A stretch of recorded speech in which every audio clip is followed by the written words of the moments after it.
Welcome everybody to this is the Internet Society Board meeting number 194 being held in London.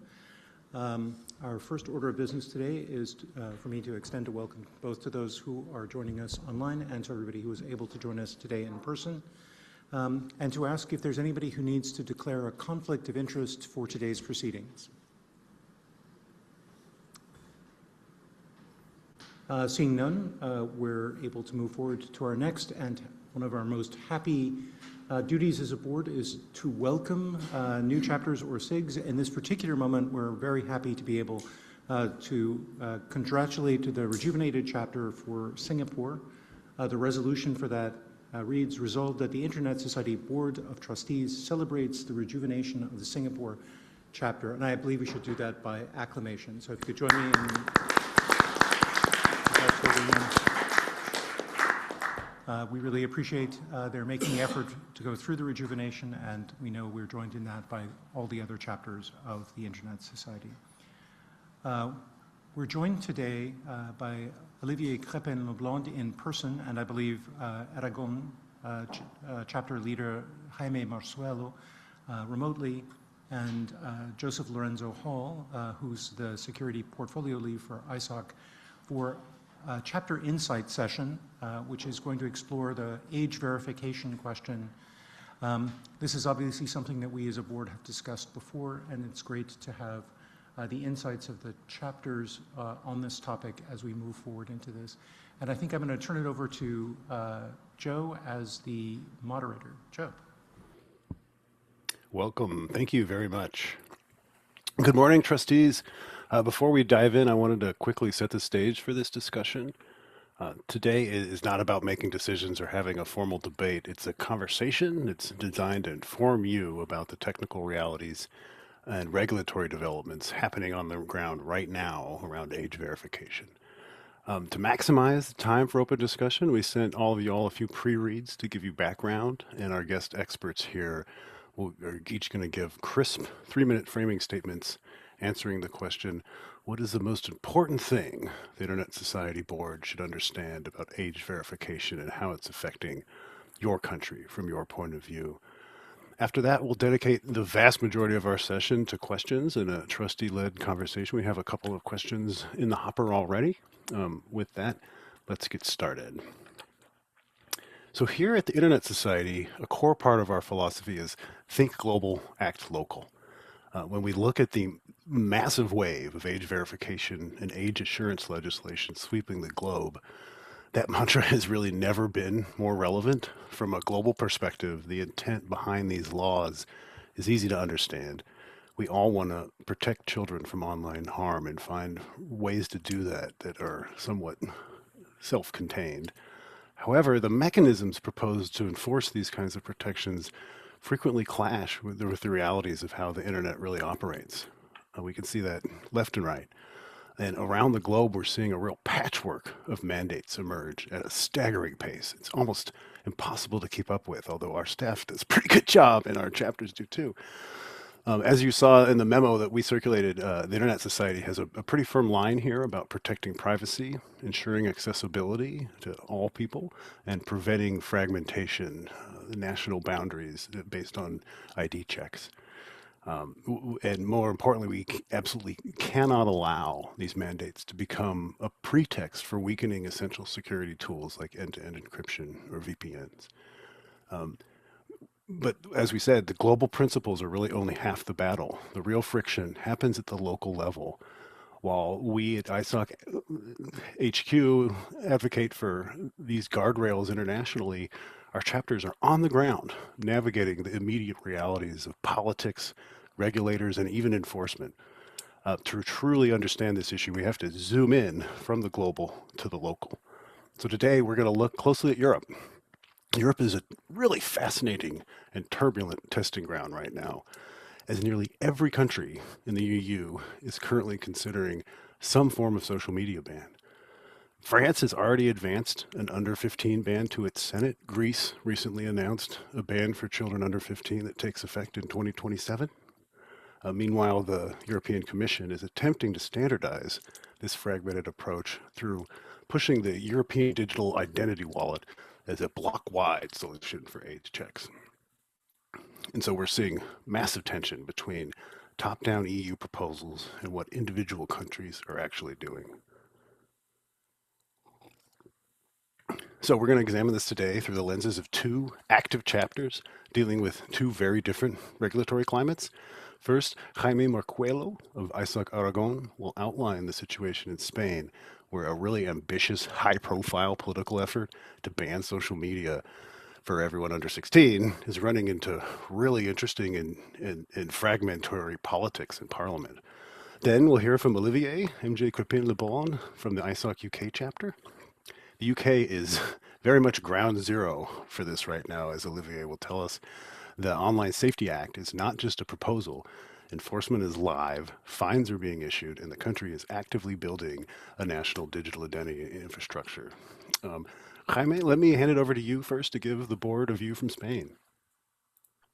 Okay, good morning. My name is Jaime Marcuello. Okay, that's exactly more or less the same Jaime.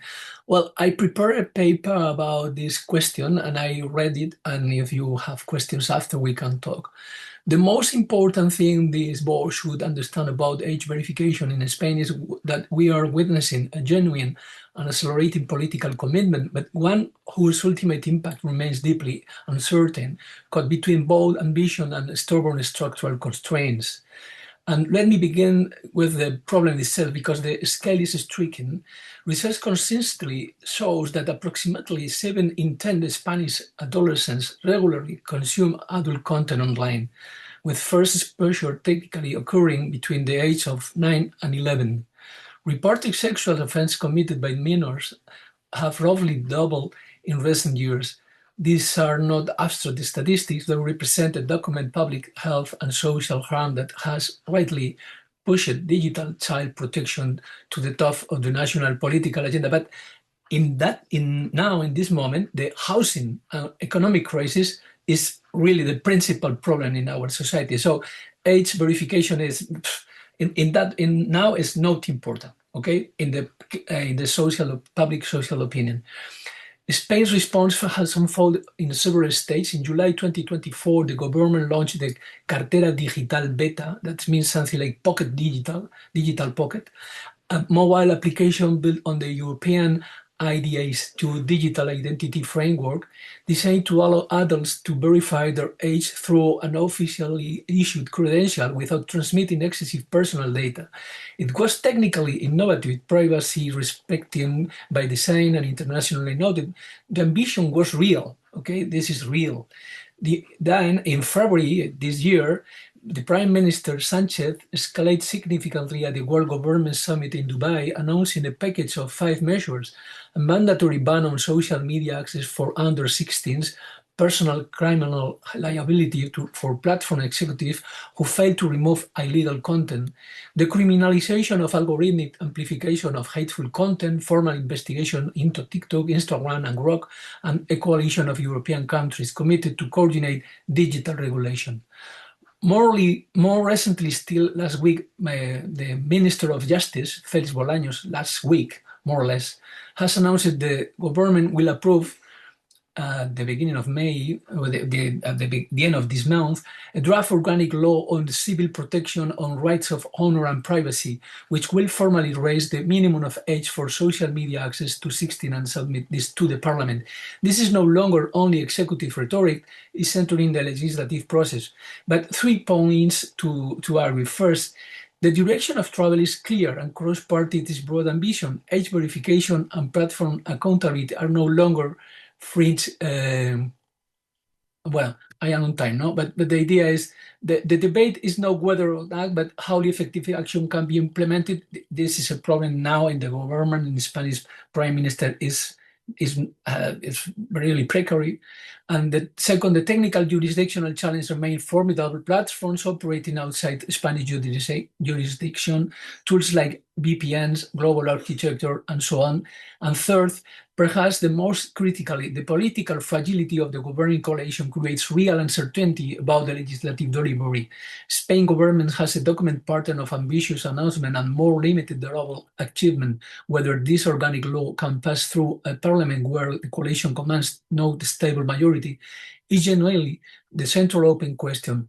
Well, I think the horizon is clear, but the political situation is not so simple and easy. Thank you so much, Jaime. Olivier, please tell us what's going on in the UK. Yeah, thank you very much. I hope everyone can hear me from here. So in this presentation, I just want to share a little bit of what I've sent. I think Joe has sent you a presentation, a very thorough presentation, which probably takes a couple of months to digest. But I just want to show that the whole concept of age verification did not just appear out of nowhere. It's part of a long and deliberate shift from internet governance to internet regulation that's about 30 years in the making. The UK was a very early adopter of the internet in the 90s. In fact, it even had an ARPANET node in the 80s. And so very early on, it was a strong driver for all of Europe when it was a part of Europe. And in 1996, the industry, the Home Office and the Metropolitan Police created the Internet Watch Foundation because they immediately recognized there might be some negative aspects to the internet that needed to be kept in check. But unfortunately, the moment you invent a hammer, everything else looks like a nail. And so they started focusing solely on trying to find online content that was inappropriate and then pushing for laws to push against online content. Now, until Brexit in 2020, that it was all fine. But when the UK went for Brexit, they decided to change direction and make the UK internet the safest in the world, whatever that means. And that's one of the reasons why efforts in this direction were really stepped up. The Online Safety Act in 2023 saw a wide range of powers given to Ofcom with the ability for them to impose huge fines on content providers that didn't respect some of the guidelines that they had put together. And on top of that, more recently, they've added highly effective age assurance methods, which include photo ID methods. But of course, there's no photo ID in the UK yet. Biometric facial scans, open banking verification like credit cards, mobile network checks, and accredited digital identity services. So in parallel to that, there's also a children well-being bill that's going on at the moment through Parliament. Originally, it didn't have anything about online content, but they've now added things to it, like AI chatbots, addictive design, the scrolling bits and so on, curfews, etc. So there's a whole range of legislation that's coming from all corners. And it all fits into this three-part roadmap which the current government is pushing. One is to promote digital verification services, because that's the only way that they say it's a foolproof way of identifying children. And so digital verification services would be the preferred route for age checks. Two, rolling out the national ID cards, which is something that they really are pushing very strongly on. In fact, parts of the UK citizens and non-UK citizens are already part of the system through .gov.uk one login. If you have a business, if you are a landlord, you already need to be on this, you need to be registered. And the government has access to your bank accounts as well, thanks to another bill, the data protection bill that was passed in 2023, I think. So that's the sort of thing. And the third thing, of course, is linking the digital ID to the age assurance with the Ofcom statutory report that is going to be published in July 2026. So that's in a few months' time. We already know what's in there. And what's in there is digital verification services is the way forward. And so that's how we have to put the whole thing together. They're saying, don't worry, it's not the government that will have this data. It will be done by private corporations. I'm not sure whether that's the best way forward. We all know how that ends. And so data leaks is not an if, it's a when. And Big Brother is still watching you. And you might have seen the allusion to another brick in the wall. Well, all in all, you're just another brick in the wall in this. Thank you. What a wonderful way to end. I've got a couple of questions in the hopper from Ted and Barry. I'm happy to go to that unless, Ted, you'd like us to just go straight into discussion. As you prefer, Joe. So we have a couple questions. Barry asks, I'll paraphrase, what influence do we actually have to steer regulations toward less problematic mechanisms and ensure they're flexible over time? Olivier, Chaime, do either of you want to opine about that? I've got some thoughts, but...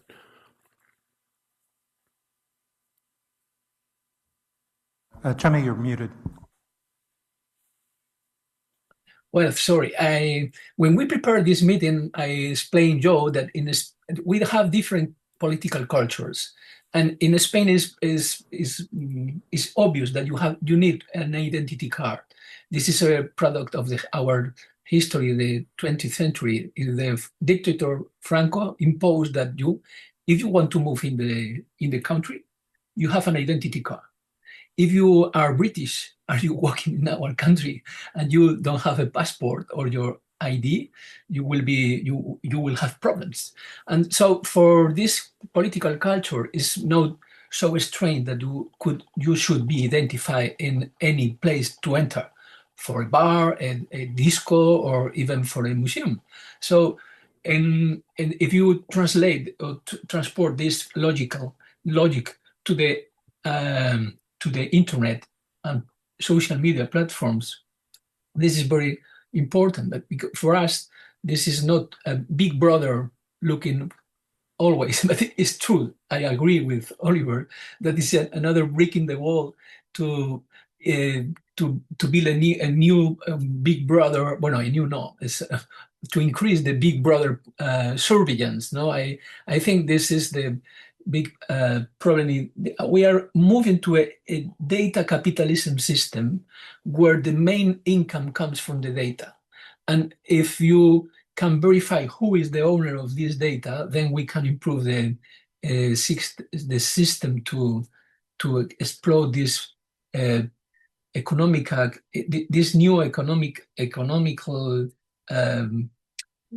assets, or I don't know the word in English, but I am not sure if I answer your question, but the main question is this should be put in which is the framework for everybody, because it's not the same idea I understand in United Kingdom where you don't have identity card, or in Spain or France where the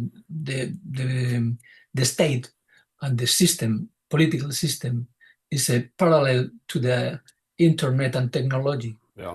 And Olivier, that's a good point.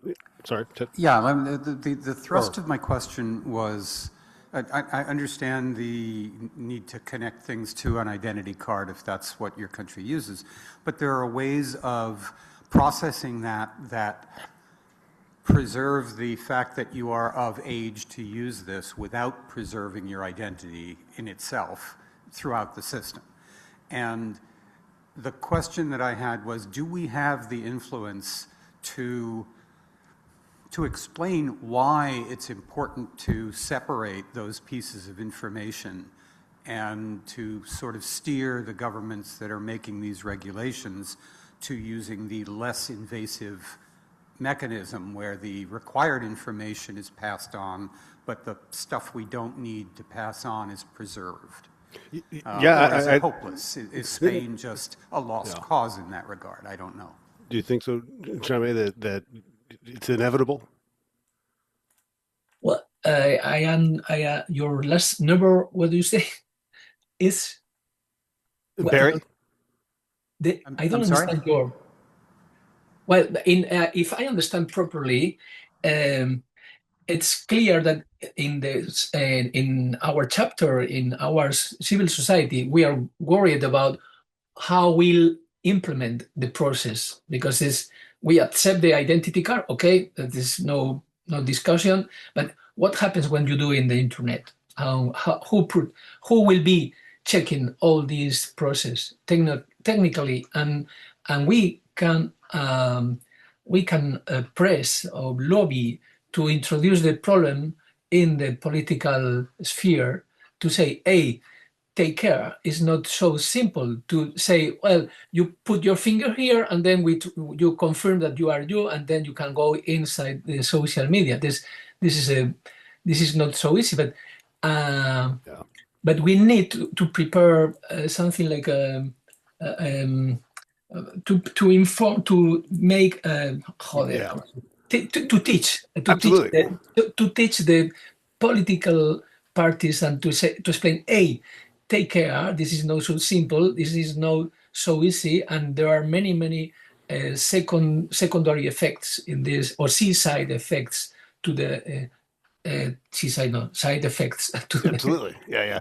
And Olivier, I'm wondering, the things I would point out are like, data minimization by design, maybe having a law that requires proportionate privacy preserving assurance. I'm just wondering, Olivier, given that the UK is so far along, what do we have to influence in the UK context? Well, you've already got a law that deals with privacy. It's the Data Protection Act, which actually did the exact opposite, which was to give government access to people's own bank accounts. If you receive any money from the government, and that includes pensions, which is effectively your own money, they have the ability to look at how you're using it. And I guess some are saying, well, if you use it if you drink the wrong type of beer, they might take it away from you. But probably not to that extent, but they obviously are trying to have full control. To answer Barry's question, I think it really depends on the size of the mountain in front of you. If you're dealing solely with age verification, then you can, of course, come up with very gradual ways to provide this age verification with technology that does not include digital IDs. If you look at Roblox, for example, have a look at the Roblox age verification system. They've now got different products for different age ranges and so on, and it's really very interesting.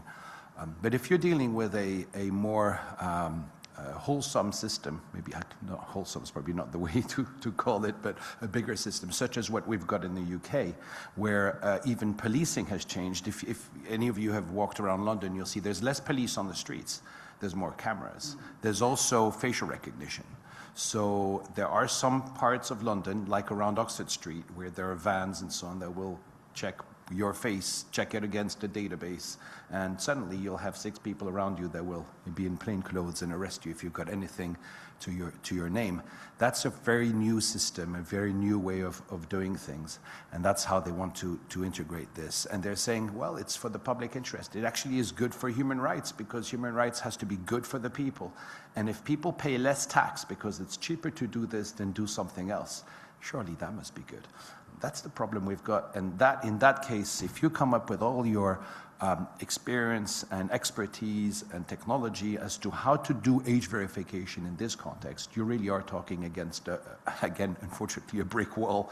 And this is what we've had actually in Parliament. We've managed to get quite a few parliamentarians to actually agree with what we were saying, and also the Lords, who are a bit more free to vote how they want to. The Online Safety Act went back and forth quite a few times in Parliament, so there was a lot of discussion on that and pushback, but it still went through because it was pushed through by what they call the whips that say, if you don't vote for it, you'll lose your seat. Thank you. So we have a queue. We don't have a whole lot of time here, and there are Let's go to 4 questions Victor, in maybe? queue. Yeah. So I'm going to suggest, if Joe will permit me, that we go ahead with all 4 questions. I love it. And that would be from Victor, Charles, and I guess we're down to the Victor, Charles, and Kathleen. And then we'll ask the respondents to tackle all 3 of them. Is that okay, Joe? That sounds great. Victor? Yeah, just really quick. So not to rehash other pieces. So are there conversations when they're passing this legislation to put in actual controls? So often, like, if you look at the private sector, the reason why data is protected is because someone's watching, and there's a lot of controls put in place. There's a lot of diligence put in ensuring, data leaks happen, et cetera. Is that also being discussed, or is that kind of absent from this? Because the challenge with governments having your data is that who's watching the watcher, because that's typically how data is actually protected well, is you have a third party or second party managing the first party doing the, kind of protecting the data. So, and then I won't even ask the technical questions, like you can tokenize this kind of stuff. There's ways to actually pass private data safely if necessary. But anyway, I'll pause there. Yes. First question is, I think generally we understand and we have an idea about what ISOC's value is over this types of issue. But what is our current strategy, and is there going to be any adjustment because of the current situation, developments with the governments around the world? What are our allies in taking up the future fight on this issue? Other than just the chapters, what about others, about other constituents of ISOC or even external partners? What is the strategies and maybe something that is on the table that we are looking at to do in the near future? And finally, are we considering, I mean, what are we going to do about this? Are we taking a step back and say, well, this is going to happen anyway, so let's make the age verification more acceptable? Or are we going to be taking a harder stand to say that, continue to keep the fight to say that this is something that we shouldn't adopt, or something in between? What is the strategy? Kathleen. I'll keep it short. I think between Victor and Charles, the same questions have been raised. I think the concerns from the parent side and protecting our youth are very real and valid, as are ISOC's concerns presented in terms of protecting data. And seeing something that meets in the middle, I think, is going to be the most effective. And so I'm curious, and it can be addressed later once there's more thought on it, especially in the interest of time, what thought is being put into potential alternate approaches, like Victor mentioned, tokenization to protect privacy. So I think a real disservice is being done to lots of youth where parents don't understand and click the buttons. And I know lots of kids on Roblox, and I just deny it, and nope, you're not going to. My son's access is highly restricted, but I'm also highly informed. So I think some protection for those families who are not and think they're doing their kids a service by getting them online is the problem. Thanks, everybody. I think, Jaime, Olivier, we've given you enough to talk about for a bit, 2 hours each. We don't, unfortunately, have that amount of, can I each ask you to take 4 minutes to respond to these 3 questions, and then I'll ask Joe to sum up. So, Jaime, Sounds why good. don't you go I'm first? happy to remind you of the questions if you need them. Yeah, well, I think this is very, very complex issue, and if we observe this is a system with different parts, and one very important information is data is a source of new capital. And if you are, imagine you are Zuckerberg in Meta or Facebook, no? And what I should do if President Sanchez said, you will be the criminal if you don't control in your systems the age verification. This is not so simple, because there is also the responsibility in the families about the role of the parents in the education of their kids, no? But in practice, I am not sure if I understand well your questions, because I lost partially the sound. But in practice, in Spain, we have a big problem with the technology and the political issue, and both are intrinsicamente connected, no? And we mess, because imagine the Movistar, Telefónica, the big tech, Spanish tech, is in part very controlled by the government. So there is a mess of political issues, cultural issues, and economical issues. And in practice, what we need from the point of view of a small portion of civil society, we need to think and to teach about the problems. What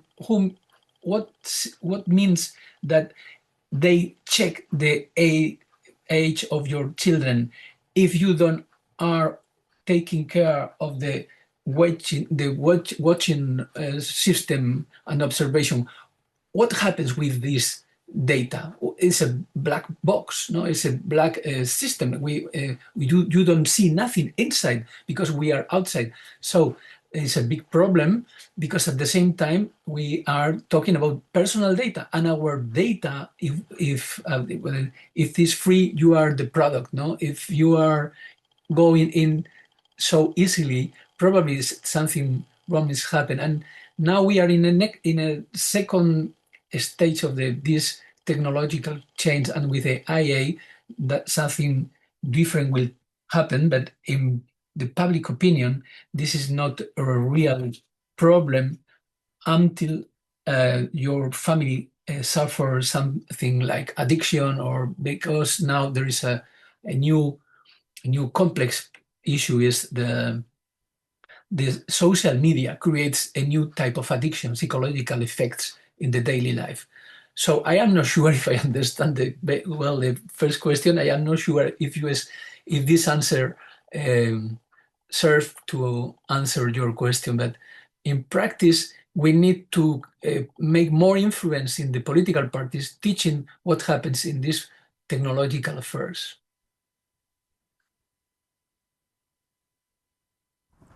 Olivier? Yeah, thank you, Ted. So I'll take the three questions one after the other. First with Victor's one, are there safeguards to passing private data? Well, let's look at the GAFAs. Do we know how much data they're passing on to their various ecosystem? Very difficult to find out. And now bring another company, Palantir. That's a contractor used in the UK. Do we know what Palantir does with private data? Very, very difficult to find out. So of course we can have our put safeguards, but whether these are actually followed or not is a different story, and we might find out down the line that we're looking at beautiful ideas, beautiful safeguards, but not them being followed. On the questions from Charles, the current strategy because of the current situation, what allies do we have? Well, you might have met some of our allies yesterday. There was a chap from Privacy International. They're really working very hard, and there's others in the UK, Open Rights Group and others. I think ISOC should continue working with those organizations. Certainly, I recognize the work done by the Encryption Coalition, which has brought a lot of partners together, and that is probably one of the best groups at the moment to work with. On alternatives to age verification, yes, there are many, but unfortunately, at the moment, as I said, when you've got a hammer, everything else looks like a nail. They're not looking at it. There are some MPs in the UK that are looking at alternatives, including algorithms.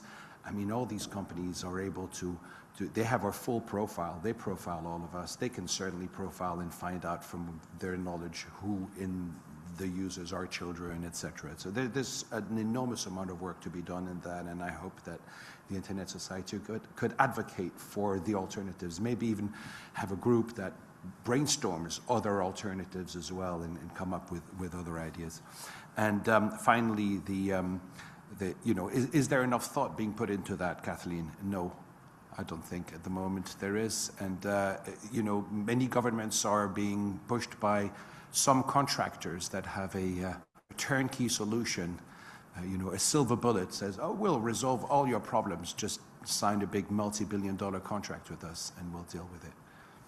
Thank you. Joe? Yeah, thank you so much. And this is one of the hardest problems I have ever worked on in tech policy. And so there are few good, clean answers. And what I'll do is hit Victor, then Kathleen, and then Charles. So when it comes to controls, you see some of this, like the Spain Cartera Digital Beta had some privacy-preserving mechanisms, but it kind of got smushed out in the regulation. And I think what I would say is the controls are really largely compliance checkboxes at the moment, with things like commercially reasonable or highly effective being the terms that then get turned into the technical implementations, which very wide set of things can do that. So there's not a lot of that's a place where we might be able to say things competently. New York State has things like you have to meet 98% accuracy without really defining that. And so you see even them going overboard in other ways that don't make sense. When it comes to alternatives, oh yeah, Kathleen, and Olivier, there's places we can have real. None of this is magic. Even zero knowledge proofs are not magic. About the closest we get to magic. I think that regulating algorithms, not sort of the user, makes a lot of sense. And parents, I think, are even starting to realize, like with the Discord breach, that a lot of their them and their teens had their primary digital identity documents, now available on the dark web. And so we have to find ways that accomplish the things that we need and show people what they want. And I'll end with, right now, Sally and Yogesh and we are trying to motivate talking about what we're for. Our position statement, all the things is, as a regulator, you hear is, no, no, no, don't do that. How are you dumb? Why are you doing those things? And what we need to be able to do is say, here is a vision for what we think is a better alternative. And not only the vision, but it has to be packaged in a way that they can use it. We have to make it usable for regulators, which is pretty scary for folks like us, right? But those are the places that I think we need to do it. A positive articulation of what we think the landscape should look like, that empowers folks and accomplishes things like data minimization.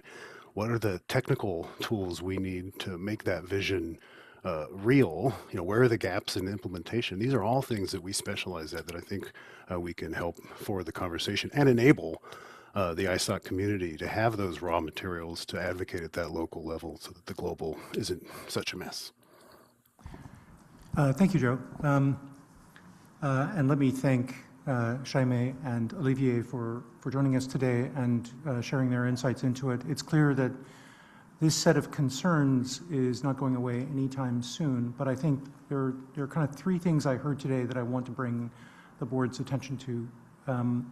One is from Joe just now, and that is, to borrow a term from whitewater rafting, we need to point positive.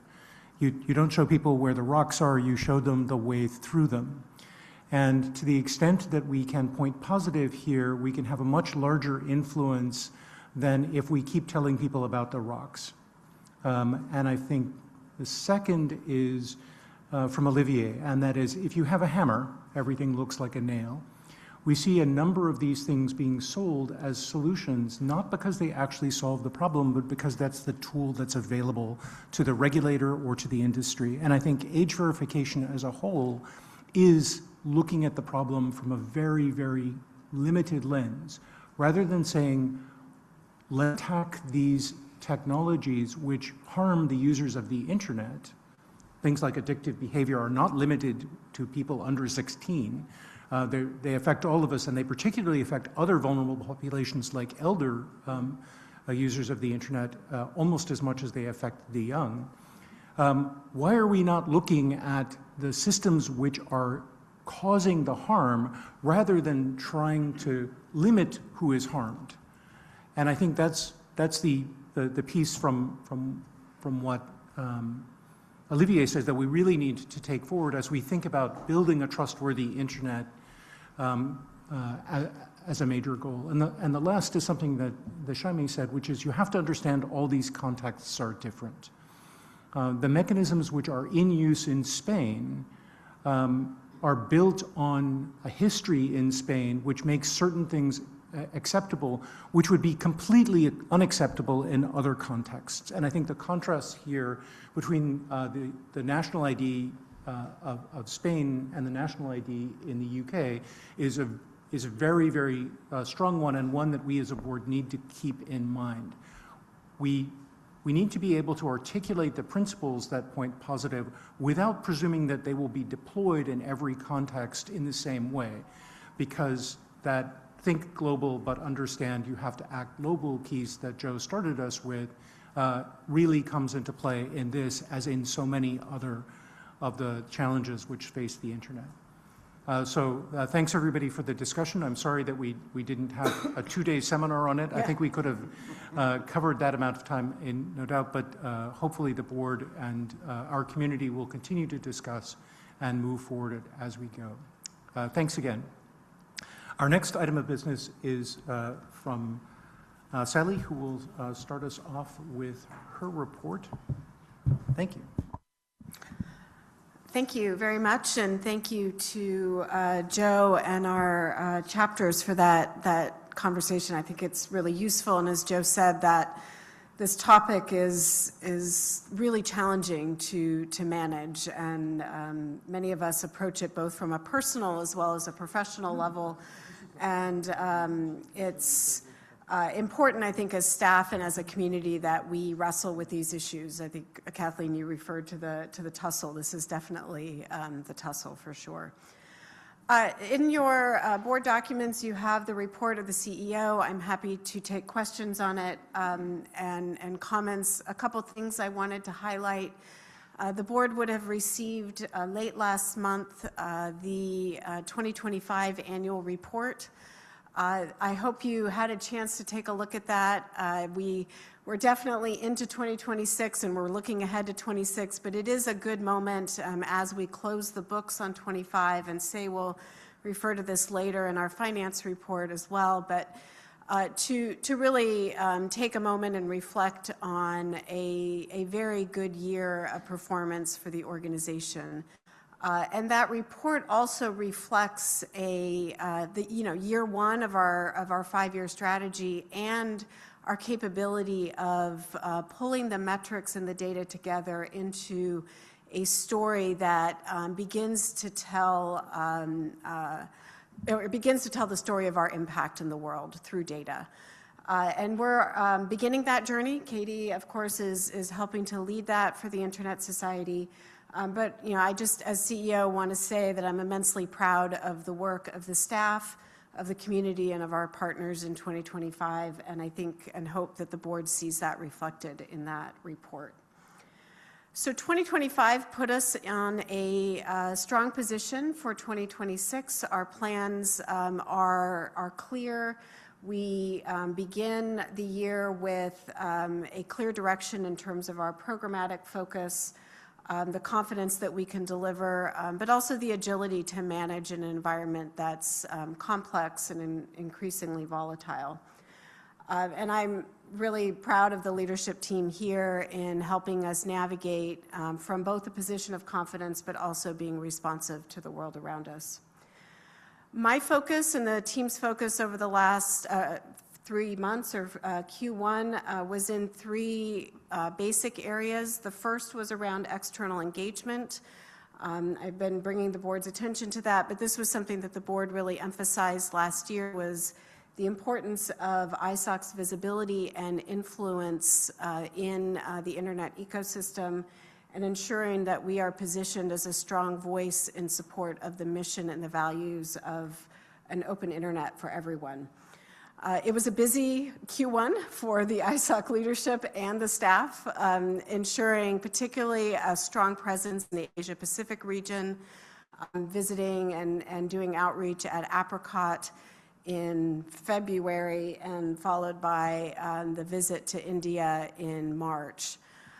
In the meantime, Yogesh was at NDSS in San Diego. Chris was in Kenya with our APC colleagues, speaking about connectivity and how we deepen our work there. And then Chris went on to CTEL in Costa Rica for the CTEL Assembly. At the same time, we also had an encryption workshop in Europe where we trained over 20 civil society activists in how to advocate for encryption and providing them with the tools that they need to be effective in their countries. So all in all, it was a very solid Q1 on external outreach and engagement, and I think we're starting to build the muscles internally for how to do that at an increasingly professional level. And I just want to call out Nikki joined as Chief of Staff and has really made a big difference in helping us provide some structure and process in how we do that kind of external engagement. The other thing I want to highlight is that we are including grantee visits into our external engagement wherever possible. And what you have on your desks here is a gift from one of our grantees in India, the Sutrapreneurs, who work in the tea gardens, and where the Digital Empowerment Foundation, with support from the Internet Society Foundation, has been providing connectivity out to those remote communities, enabling them to do business like selling their tea. So hopefully you enjoy that there. The second priority was organizational resilience, with a focus on ensuring that we are able to respond effectively to a challenging global environment that we're working within. As the board is fully aware, and you'll be briefed later by Ilona, we have implemented an enterprise risk management framework. Q1 was really about operationalizing that internally, ensuring that we have the risk mitigation strategies that are needed to tackle different risks that we see to the organization's ability to operate, and also ensuring that we have a strong focus on staff safety and well-being, particularly given the events around the world, ensuring that we can travel safely and also adjust our plans as needed. And the third area is a focus across the Internet Society this year on fostering a culture of excellence. This is really important to us as we have taken in additional donor funding. We have a responsibility to operate at an extremely high level of professionalism. And so really stepping back as a leadership team, which we did in January in a retreat, to think about what does a culture of excellence mean across the Internet Society and the way that we work, the way that we show up in the world, how we hold ourselves accountable, how we present ourselves to our community and to the world in which we operate.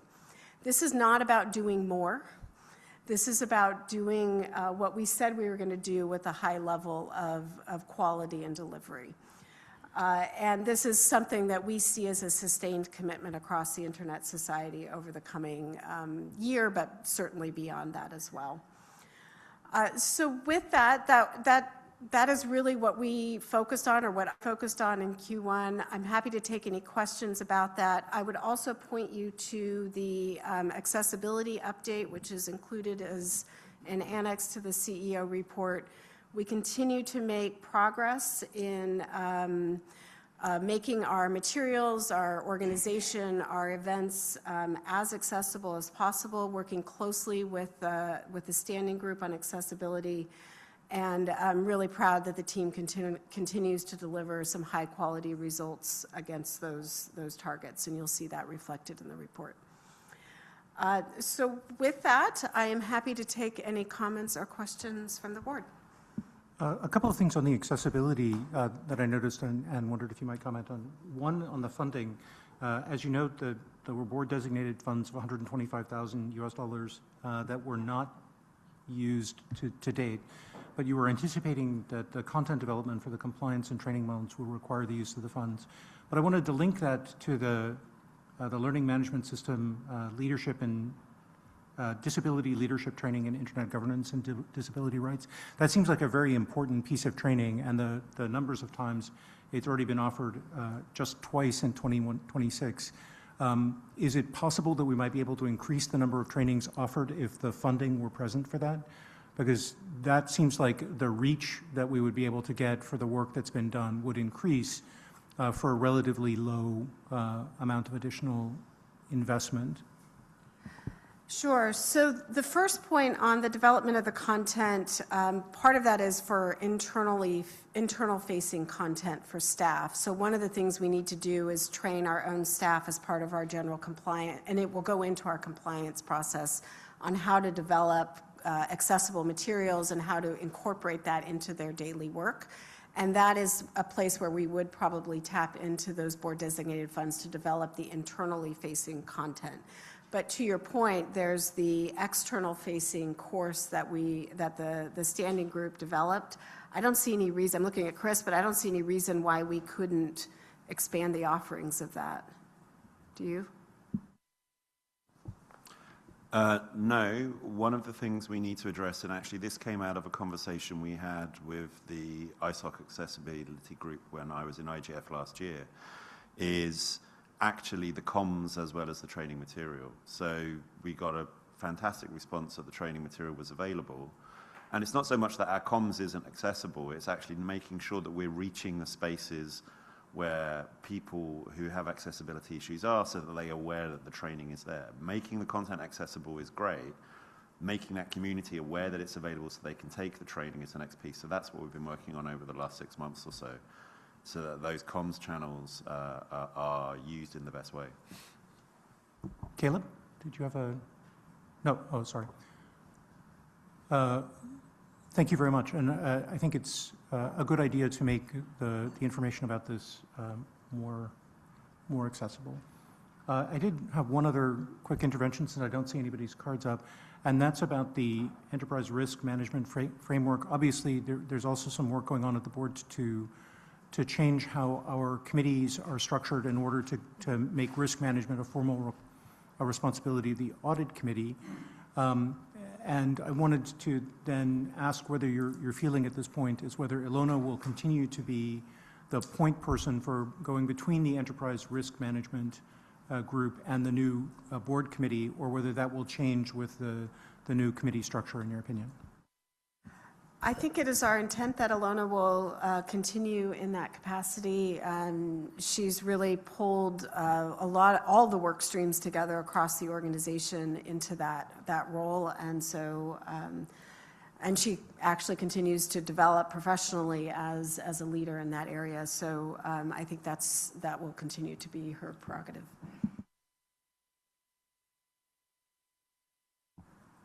Thanks, Hallie. Yeah, and I know I'll go into it a bit more during the session on this topic, but this is the testament to the leadership team and Sally's leadership on this issue, because it's important for the organization. So we really pulled all of this together in a very short period of time, but it is due to the leadership. And Sally will continue being kind of our point person as she owns the risk for the organization with the audit committee. And I'll just be the point person for Sally on that issue. Well, I certainly want to echo what you just said. We really appreciate the leadership, not just us, but all of the staff, and moving us from what was a fairly unstructured management of risk to one that is now much better structured, and I think much more suitable for carrying us forward into the current situation that we find ourselves in.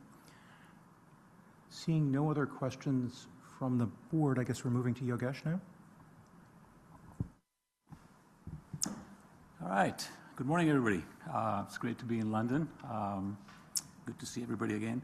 What I want to do today is to walk you through how the year is starting for us. Not just what we did in the first quarter, but what we're seeing, what we're learning, quite frankly, and how we're adjusting as we go. There are some lessons learned that I'll share with you as we go on. So let's go to the agenda. I'll start with a quick snapshot of the quarter, then walk through each of our 4 focus areas. And then, like I said, I'll close with a few observations on what all this means and how, as we head into the second quarter. Next slide. That's the bluff. So let me sort of begin by saying we are absolutely on track. We presented our this year's action plan last year to you guys. The first quarter is shaping up to be pretty much on rails. We're making good progress on it. The milestones that we are supposed to hit, we are hitting. Things that are on the horizon are on track. All right, so if there's one message that I want to leave you with that for this quarter is that. But quite honestly, what matters more this quarter is what's happening around the work that we're doing and how that's shaping what we do next. So a few things that stand out. The elephant in the room is the geopolitics. The situation in the Middle East isn't abstract for us. It has the potential, quite frankly, to directly impact our ability to deliver on some of our commitments this year. There are a number of events that are, as you know, many of us in ISOC know, are being moved. Some may get canceled altogether. Staff travel is already being disrupted. We put a little bit of a halt on people who are traveling through the Middle East, just for abundant caution, making sure our staff is safe. And all that is forcing us to adjust our plans. So we've had to become a little bit more dynamic in terms of how we operate. We've had to spend time doing a lot of contingency planning. Focus is a bit more on enterprise agility so that we can adapt as things around us change. We asked, actually, one of the key things that we posed to our portfolio leads is to review the programmatic work that they have and identify dependencies on people as well as locations, not just for our own staff, but also for our partners and vendors. As you know, we depend on a number of folks to actually get our work done across the globe, and to assess the potential impact of our ability to meet those program objectives. Now, here's the good news. The good news is that we're not coming off of any of our targets as of yet. However, the situation is changing rapidly. We hear good news and we hear bad news in terms of what's happening and what may happen. The bottom line is that we're keeping a very close eye on all of these dependencies. And if the unrest continues, if things turn for the worse, we are, I think, well positioned to recalibrate the impact and report back to the board. We may have to come off on some of our targets. So we'll just sort of leave it there. Right now, good news is we're staying on. Second, some interesting things on OFDS. We briefed you on that last year.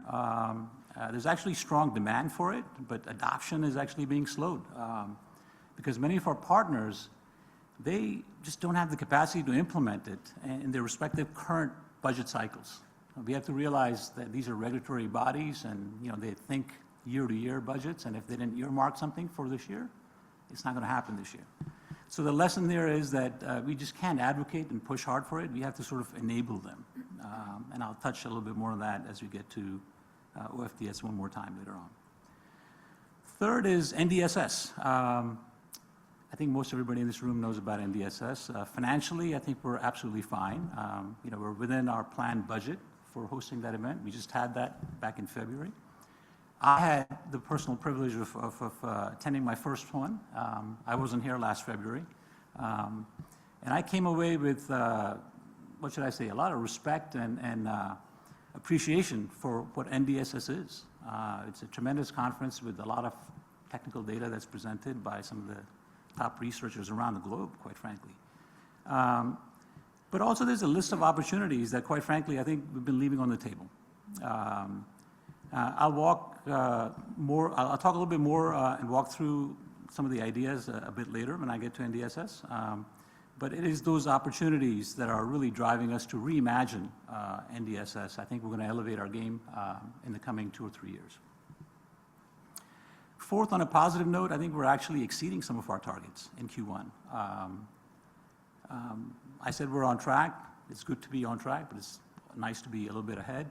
Now, that sounds really good, but it actually tells us that maybe some of our metrics aren't quite right yet, right? Maybe we talked a little bit about metrics in terms of how do we nail those down.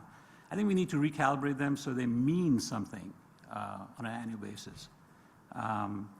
So we'll take a look at that, and we'll talk a little bit more about that as we go on. And finally, I think we're rethinking how we engage with our corporate and organizational members. As you know, we have a topic on this agenda for tomorrow that Chris and I will present jointly to discuss. You've seen some of the slides, looking for some input. But fundamentally, we're trying to be more focused, more intentional, much more tied to partnerships and co-funding. So that's what that's all about. So overall, I think good progress, but more importantly, really good signals where we need to adapt as we move into the second quarter. Let me take a breath here. If there's nothing, if I was time pressed and I had to present one slide, this would be it, right? But I think we have some time. So let me dive a little bit deeper into some of the other themes, our 4 pillars. So next slide. So let's begin with connectivity. If there's one takeaway from our connectivity work this year, it's this, right? Connectivity by itself really doesn't create impact. What creates impact is what sits around it. It's the combination of skills, ownership, and real-world use cases. And we saw that pattern show up a few times. So I have a couple of examples. Let's go to the next slide. So let me use a real example here, Kyrgyzstan. There we worked with the local chapter to connect remote glacier regions. Now on the surface, that might sound like a connectivity story, and it kind of is. It is a connectivity story, but there's more to it. There's more to it. What actually happened here? Let's look into that, right? Before, the data about these glaciers was collected manually. It was a very slow process, often quite late for people to act on it. Now, with the long-range Wi-Fi connectivity that we've got, The data is coming in continuously in real time, and instead of sort of reacting to these floods and landslides after they happen, they can start to see risks as they emerge. And it's a good example of how connectivity becomes meaningful when it's tied to a real use case. In this case, it's climate resilience. So it's a very powerful example. I actually have a short video here. I think it's about 3 minutes. If you can play that, that'd be good.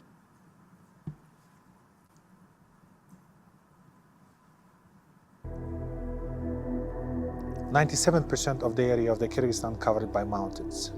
It is extreme environment. The temperature actually in some of the locations drops until minus 48 degrees by Celsius. Glaciers are located at the altitude from which the ice is steady. What scientists observing these days is that this permafrost, which never been melting before, started melting. Why scientists actually are experiencing troubles of exploring permafrost is the lack of data, because it's hard to access that kind of locations and collect that. They still make recording and observations manually.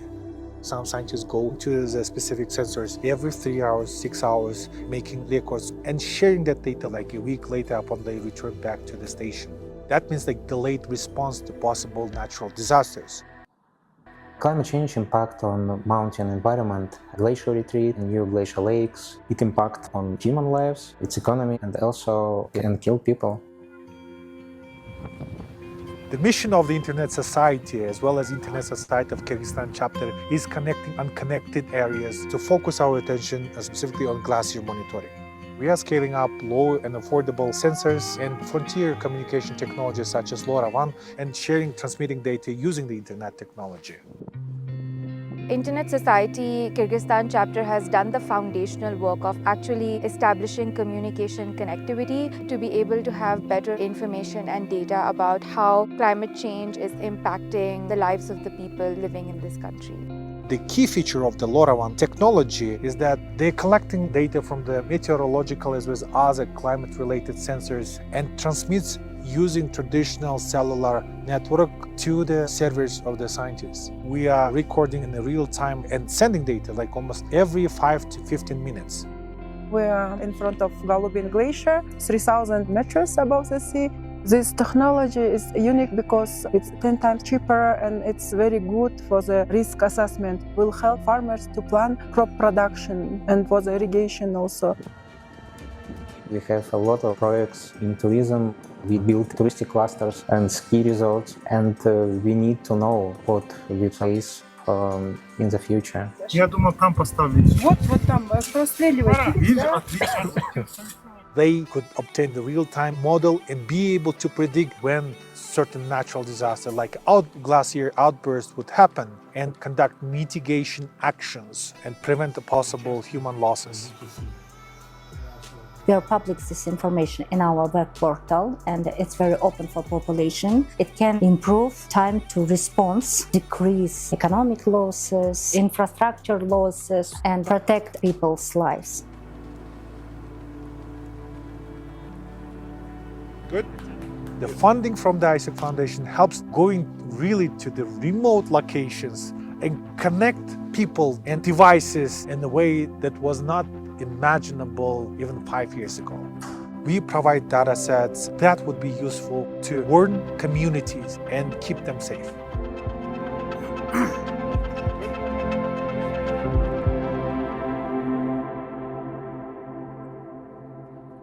Very good. Thank you, Eric, Julian. Let's go to the next slide. Yeah, so this is a very different example, but very similar principle here in Uganda. Here, we didn't start with the infrastructure. We started with people. We trained refugees and members of the host community to actually build and run their own network. So instead of delivering connectivity to them, they now own it themselves. They built it, they run it, they maintain it, which is phenomenal. And that changes everything. It becomes really a sustainable model, and it's something that we want to continue to replicate. Go to the next slide. So those are two good examples. Here I'm going to shift a little bit of the gear. We're stepping back from individual examples. This is where I believe we're making a real important shift.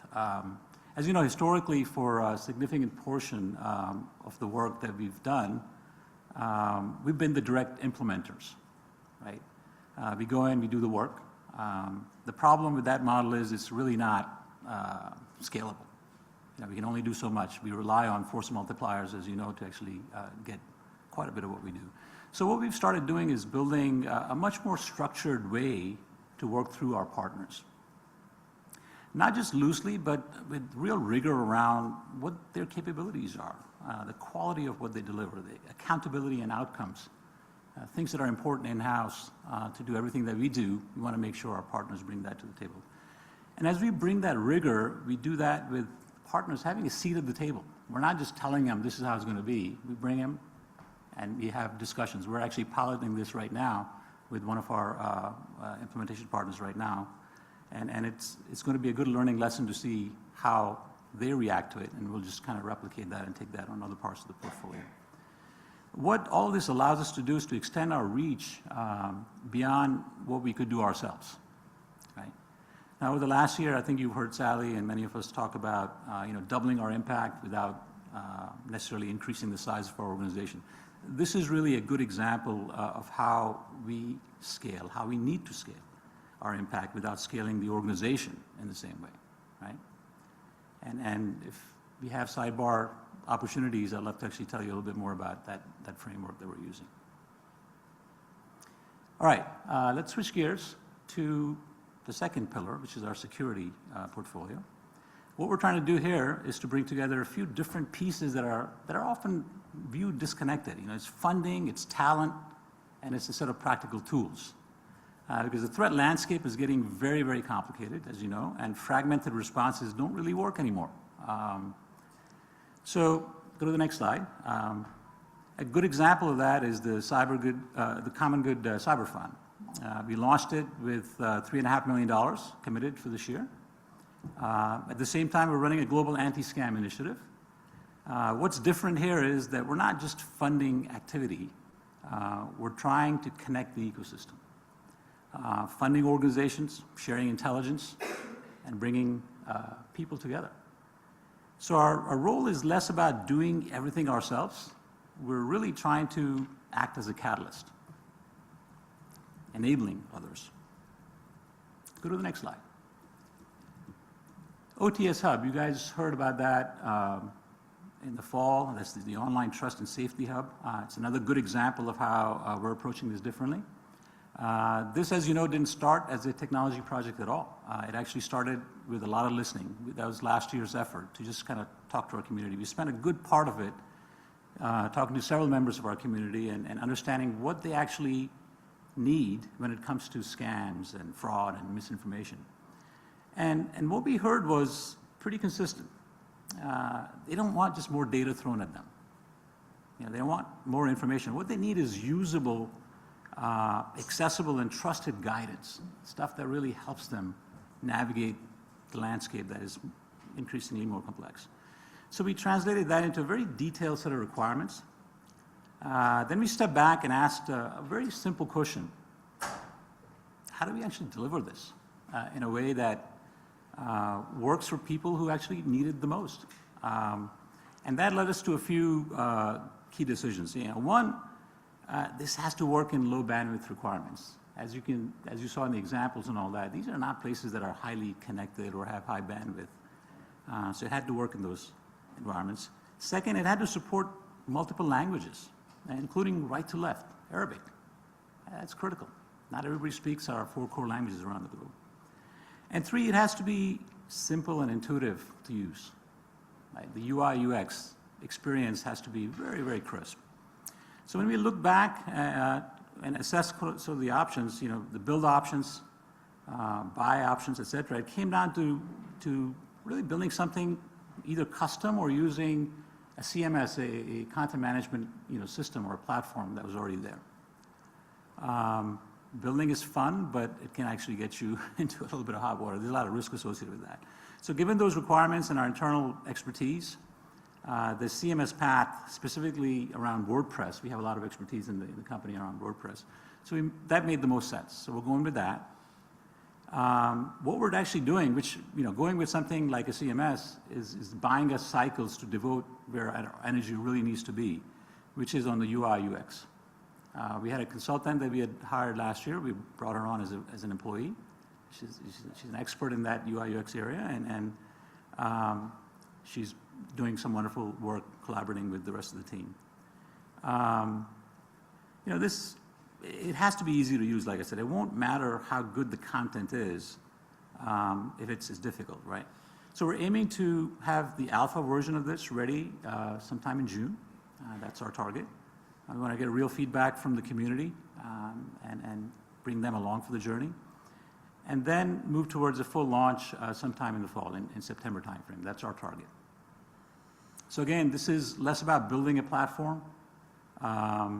It's more about curating relevant content that is genuinely useful in the real world. All right, let's go to the next slide. NDSS. This is a bit different, but very important. This conference itself is very strong. In fact, I think it's one of our gems in our portfolio. I didn't realize that till I went out there. I sat through many of the sessions and found it fascinating. I mean, the content is great. The people who are presenting that is great. We had record participation this year. The research, like I said, is very strong. We had global representation. People from all over the world kind of show up there. And it is the end for a lot of people, right? This is a accredited conference. People present their research work, and if they get accepted there, it's a big feather in their cap. It is an end. I think it needs to become a means to an end. We kind of step back, and I've been asking this question to our team for a while now, but I was even more convinced to sort of ask that question to the team. Are we really harvesting the full value of NDSS? We got something really great here. Are we doing as much as we could? My hypothesis is that a lot of the research that gets presented here, it doesn't make its way to actual products or services in the market, which is inherently true for a lot of research, right? But there's a lot more potential there that we have the ability to bridge the gap and take it to the real world and turn it into products and services. And a lot of vendors who sponsor this event, and there are a lot more vendors that should be sponsoring this event because there's a lot of research that can be brought to life. So what we're doing now is to sort of rethink NDSS as more than just a singular event, right? Which is what it's been for the last N number of years. How do we create a bridge, if you will, for more of that research to industry, to policymakers? Not everything needs to turn into a real product or service, but quite a bit is left on the table, and I think we have the ability to actually bridge that gap. I'll pause there since we have a question. Yeah, I think myself and then Barry. So I guess one question here is, in the desire to move this from a single event to a year-round platform, what do you anticipate the platform's users to be once it's built? And if this is a multi-year strategy, are you planning to go through a series of steps to take NDSS from a single event per year to multiple events per year? Or is this something where you're planning the non-event portion of it to be kind of consistently available? It's a little bit unclear from what you presented here exactly what the structure or audience for this platform is, and if you could dive into that a little bit more, I think that'd be helpful. Yeah, absolutely. I think, quite frankly, some of it is something that we need to think through and bring it to the ELT and get feedback. But the vision is that today it's a discrete event. Research gets presented, and people feel good about it and they leave. And my view is that,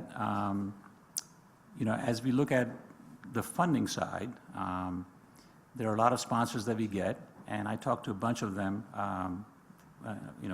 firsthand, and I asked them what brings them to NDSS, and they said, well, quite frankly, on their table there's a QR code, and what they want to do is have people scan it and see all the opportunities that they have in their companies.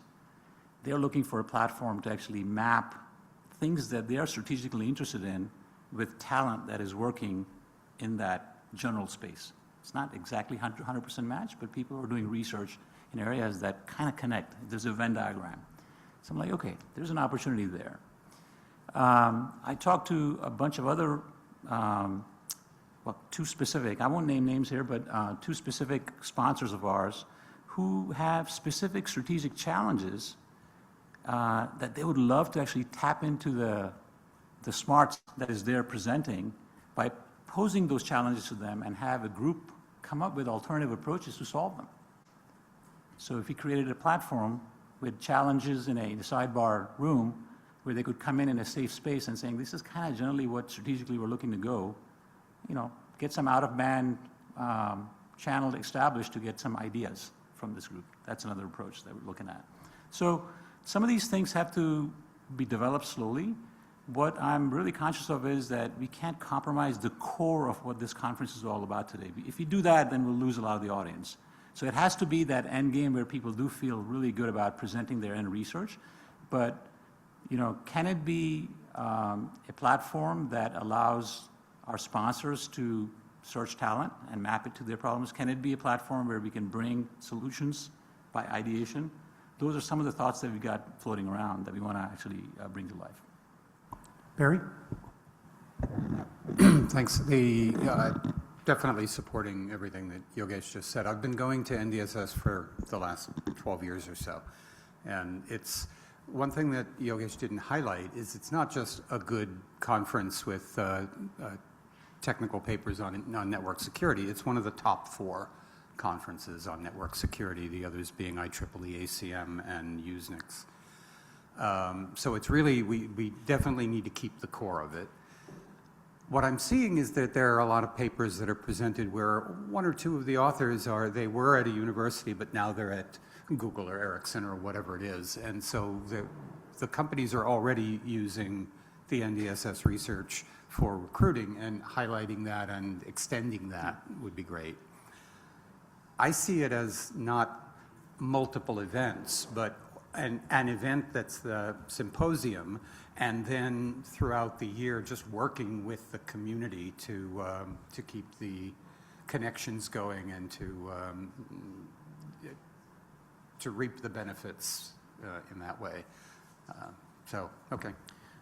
You know, so yes. I will say that I think multiple events will likely happen for a single reason.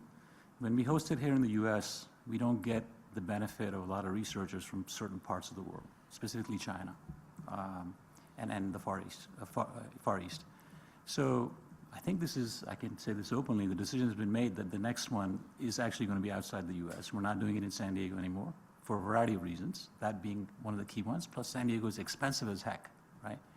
So we're taking it off in the Asia Pacific area so that we can see what kind of talent, what kind of participation we can attract from there.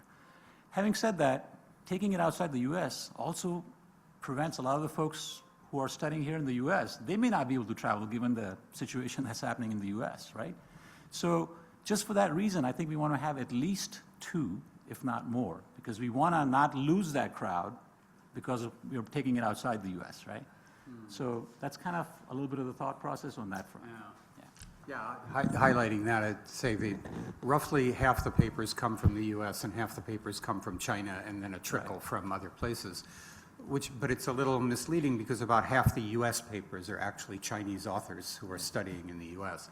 So that's the at-risk part, that they may not be able to leave the US for fear of not being able to get back in or something like that. So that alone is a reason to say, okay, let's not lose this crowd, because this is the core jam here.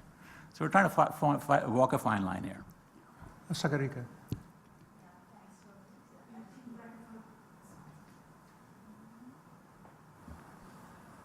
Thank you for the presentation. I think you have not done yet, right? Are there any more slides? Yeah, there are a few more slides. Yeah, but I think I have a few concerns, right? Like while going to the grants we provided through the ISOC Foundation. So I think the current level of awareness around digital rights and the availability of policy and legal frameworks governing internet usage globally, except a few programs funded by the ISOC Foundation in African region. I haven't seen any other proposals or programs driven through that arena. So my question is, do we currently have any partnerships or collaborations with legal bodies such as, for example, American Bar Association kind of places or similar organizations? So thank you for that question. I think this isn't actually the place to answer it since we're currently in the NDSS discussion. So let's hold it, and after Russ's comment on NDSS, when we move on, I'll ask him to come back to your question. Is that okay? Okay. Russ? Hi. So NDSS is actually an offspring of the IRTF, the Internet Research Task Force, in particular the Privacy and Security Research Group, which is the thing that got me involved with the Internet technical community in 1988, okay? And I was the second program chair for NDSS. I really, really want to make sure we don't lose what we gained. The other thing we have done as needed is attach a workshop to NDSS. And those have been extremely successful. So maybe a workshop is how you deal with that brainstorm idea you had on getting these people together. NDSS had a fundamental influence on the way TLS version 1.3 turned out. We did this this TLS Ready or Not workshop, and the things that got presented that found design flaws that would have later been bugs that would have been exploited got fixed. Yeah. We have to keep that. Yeah. No, I mean, I couldn't agree more. I preface by saying it is a gem, and the last thing we can do is to screw that core of it, the kernel of it, to change it in a way that, loses, the very reason that makes it special. So totally appreciate that. Thanks, everyone. Given the interest of time, I'm going to ask that we go ahead and move on, but obviously we'll continue to discuss this as the multi-year strategy evolves. For Sagarika's question, I'd like you to take it for our community in action. When we get to that slide, that would be, I think, the right place. All right, so let's switch gears a little bit. Advocacy and policy work. In policy, we're really increasingly playing the role of a force multiplier. We're not trying to own all the outcomes. We're trying to really equip others, policymakers, civil society, technical experts, really to help them make better decisions. So go to the next slide. This, CTEL is a great example of that. Sally touched on that. We trained policymakers from across the region, walked through how the internet actually works, and we connected that to real-world policy decisions. And what's really interesting is we're now being asked to do more of this, including right here in the UK. We talked a little bit about that last night with a young member of Olivia's team here locally, and encouraged him to actually sign up. That's actually a strong signal that this kind of capacity building is needed. So we'll do more of that, hopefully. Go to the next slide. At the same time, I think we're strengthening civil society, particularly around encryption. And we're investing in Pulse Fellowship Program. So on one side, you've got the advocacy capacity, and on the other side, you got credible data and research. That combination is what makes policy influence sustainable in our mind. So it's a very powerful thing that we're doing. Go to the next slide, OFDS. There's actually really good momentum here. There's interest from regulators, the ITU, the World Bank, et cetera. But as I mentioned earlier, the challenge isn't interest on OFDS. It's really the execution capacity. Many of the partners, they support it in principle, but as I mentioned earlier, they lack the staff and the budget to operationalize it. So part of our strategic work here is helping organizations understand the resources that they need to implement OFDS and account for this effort in their next budget cycle. Not what we thought we would have to do, but the reality on the ground. So we have to adapt, right? moving from just sort of promoting the standard to enabling our partners so they can really plan for it and actually implement it. Go to the next slide. And a switch to our community. Our community continues to be really our biggest strength. But what's changing is how we're working with it. It's becoming much more coordinated, much more intentional. Go to the next slide here. We saw how all this works and how we showed up early this quarter. Sally talked about that. First quarter was all, not all, but major focus was external engagement. We went to Apricot, ICANN, CTEL. Sally already touched on that, so I'm not going to spend too much time on it here. But these are all examples of really important moments where policy and partnerships come together. What was different this time was really alignment. We've done these in the years past, but across ISOC and the foundation, we showed up, I wouldn't say for the first time, but this time we showed up as a team with unity of purpose. And Sally mentioned, our new chief of staff. She's been a whip for getting us conditioned and ready to actually show up as a unified team. So the proof is very visible. I think we're well coordinated, we're well orchestrated, and these engagements are significantly increasing our credibility and influence out there. Community in action. Next slide. So at the local level, as you know, our chapters continue to be what they do best, driving impact in their own context, advocating and building capacity. It's not always as visible at this level, but it is very foundational to everything else that we do. So I think this is very much, could you repeat your question? Because I think this would be a good time to take it.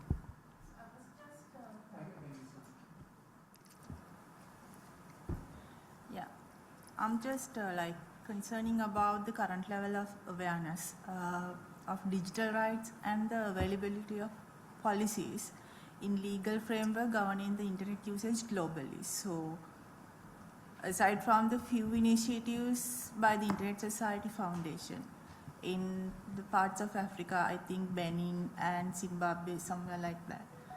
So are there any similar proposals or efforts emerging from the other parts of the world? Like I'm asking whether we are receiving the request for the foundation for the grants.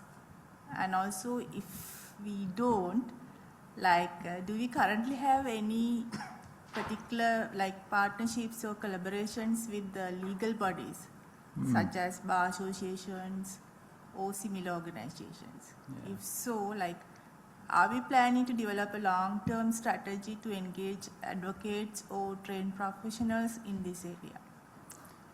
Mid-career fellowships, so we do need that kind of professionals in the world. And to build on that, in particular, how do we see that coming through the staff organization, and how do we see it coming through the chapters or other partners? So if you could kind of describe where you see that might be going, or what data you might want to gather to answer the question, that'd be great. Yeah, it's a good question. I think from a grant perspective, I don't know, Chris, I don't mean to put you on a spot here in terms of how we're doing the intake in terms of requests and all that, but think a little bit about how what you're seeing out there. It's a topic that we need to actually tackle, and I don't know personally of grants coming in like digital rights and all that specifically that we've encountered, but we're open for suggestions. Any data from your perspective, Chris? I'm just asking that question because I got a lot of requests from Sri Lanka and some other parts of Asia. This kind of programs, partnership programs, whether for example, Sri Lankan Bar Association, they wanted ISOC chapter in Sri Lanka to conduct similar kind of program. Yeah. But so I think I understand, and we can follow up after or in the break. I'd be happy to understand this further. We have, some of our staff have done some training with local legal communities. John Perino out of the US, DC, office has done that in, I think it was in the Americas more recently, where he had a request to come in and do that kind of training. So if these kinds of requests are coming in, let's talk about it and see how we can support. I'm just not just talking about the program, but it should be a certificate program. So we need to provide certified professionals like as ISOC Foundation or whatever. So we need to supply. That's why I'm talking about the bar association kind of places. We do need to provide we do need to have a program which we are making certified professionals in that arena. So let me broaden that just a little bit. You talked earlier, Yogesh, about us being a force multiplier. Yeah. And so this set of questions that Sagarika is raising kind of raises a question about what kind of partnerships do we need so that we can be a force multiplier to the local bar association or to a local chapter or rights group to help drive these discussions. And so maybe that's something that you and Sally can work with offline to figure out what sort of programmatic support would be required to turn this from the sort of thing where we get an ad hoc request to a particular staff member into something where we can actually be a force multiplier. Yeah. Yep. Let's have a sidebar discussion. I think we want to learn more about. With my experience, where we do have very few legal professionals who are dealing with the cybersecurity and the legal frameworks in cyber arena. So we do need to provide more people on this. Yeah. Okay, thanks for teeing it up. Yogesh, let's go through the rest of the presentation, and then I think we've agreed on a sidebar on it. Yeah, that's fine. I'm actually, towards the end here. So let me sort of close by connecting this back to the 5 signals that we go to the next slide. Yeah, lessons learned.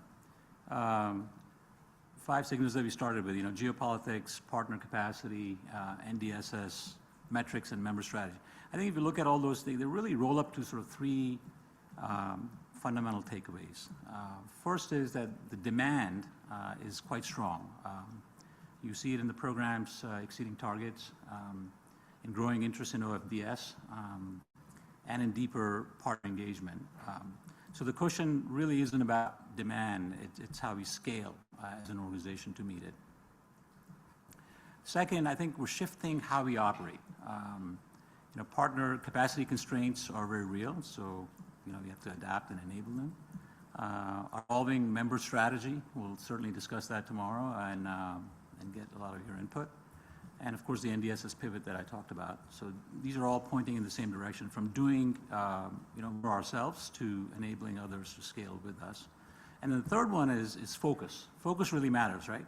Where it's, whether it's refining our metrics, and we need to do a little bit better job, especially when we come out, we're way ahead, so that we have to ask ourselves why. Prioritizing where we lean in. Or navigating external complexities like geopolitics, which is a very real, scenario that we're living through right now. So we're fundamentally getting sharper about where we can have the most impact. So if you sort of step back, strong demand, a shift in how we operate, and really a sharper focus going forward. That's kind of how we're heading into the second quarter. That's kind of the overall summary for Q1. Certainly open to any other questions or comments. Russ, and then myself. I agree with your third point there, the adjust your metrics, but you have to be careful that you don't adjust to what you can do instead of what you should have done, right? Especially with the world changing, we have to make sure we're not just adjusting because we couldn't when the world got in the way. But if the politics had been different, we would have been able to succeed. Yeah. And I realize it's a very, very hard thing to do, but you shouldn't keep trying to get to the better state, is all I'm saying. Yeah. Oh, noted. Duly noted. Okay. Thank you. Actually, could we go back a slide? So there are two things on here I really want to call out, and one is the one society approach, and the second is the partner framework.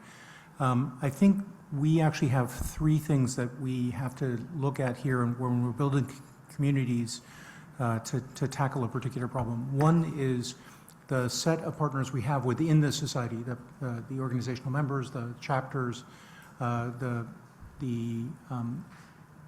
supporting organizations or related communities like the IETF or IRTF. And I think within that, we're in essence building internal coalitions. And when we talk about a partner framework, we really have two kinds of partners. One is a set of partners where we engage them as a professional relationship to help us scale a particular thing. And the second is one where we're building a coalition to tackle a particular set of issues, and the set of coalition partners works with us or helps set the agenda jointly. And I think we have to think very carefully about how the muscles we need for each one of those three different things both are and aren't the same. Because there's an extent to which building the external coalitions for something like the encryption coalition and building the internal coalitions between, say, the ARTF and the IETF around a technical matter are very similar, but very, very different from the partner framework where we're in an engagement with a professional partner. And I think there's a lot of blending at the edges with us. And I think Sally sent me something about our relationship to, was it NRCC, Sally? Yeah, SRC. The NSRC, right? So that they might end up on more than one places in that taxonomy. So we have to be very conscious of what kinds of relationships we're setting up and how they fit into the relationship between the partner community and a particular goal. So as you, Yogesh, or I saw Nikki taking a lot of notes, maybe it's Nikki as well, thinks through what structures you need internally or what muscles you need to build internally, keeping in mind the variety of different kinds of coalitions you need to build is probably going to be important. Any other questions or comments for Yogesh?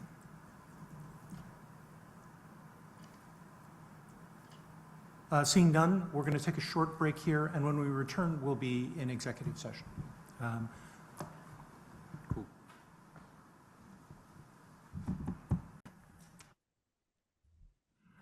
Thanks, everybody. Welcome back. We are now in open session again, and the first item of business in our open session is the community chair reports. And the first of those chair reports is from the IETF, and Roman Danilou is our guest. Welcome, Ro. Thanks, Ted. I appreciate the invitation. I've prepared some slides. Would it be okay if I shared them? Absolutely. One gives me a second.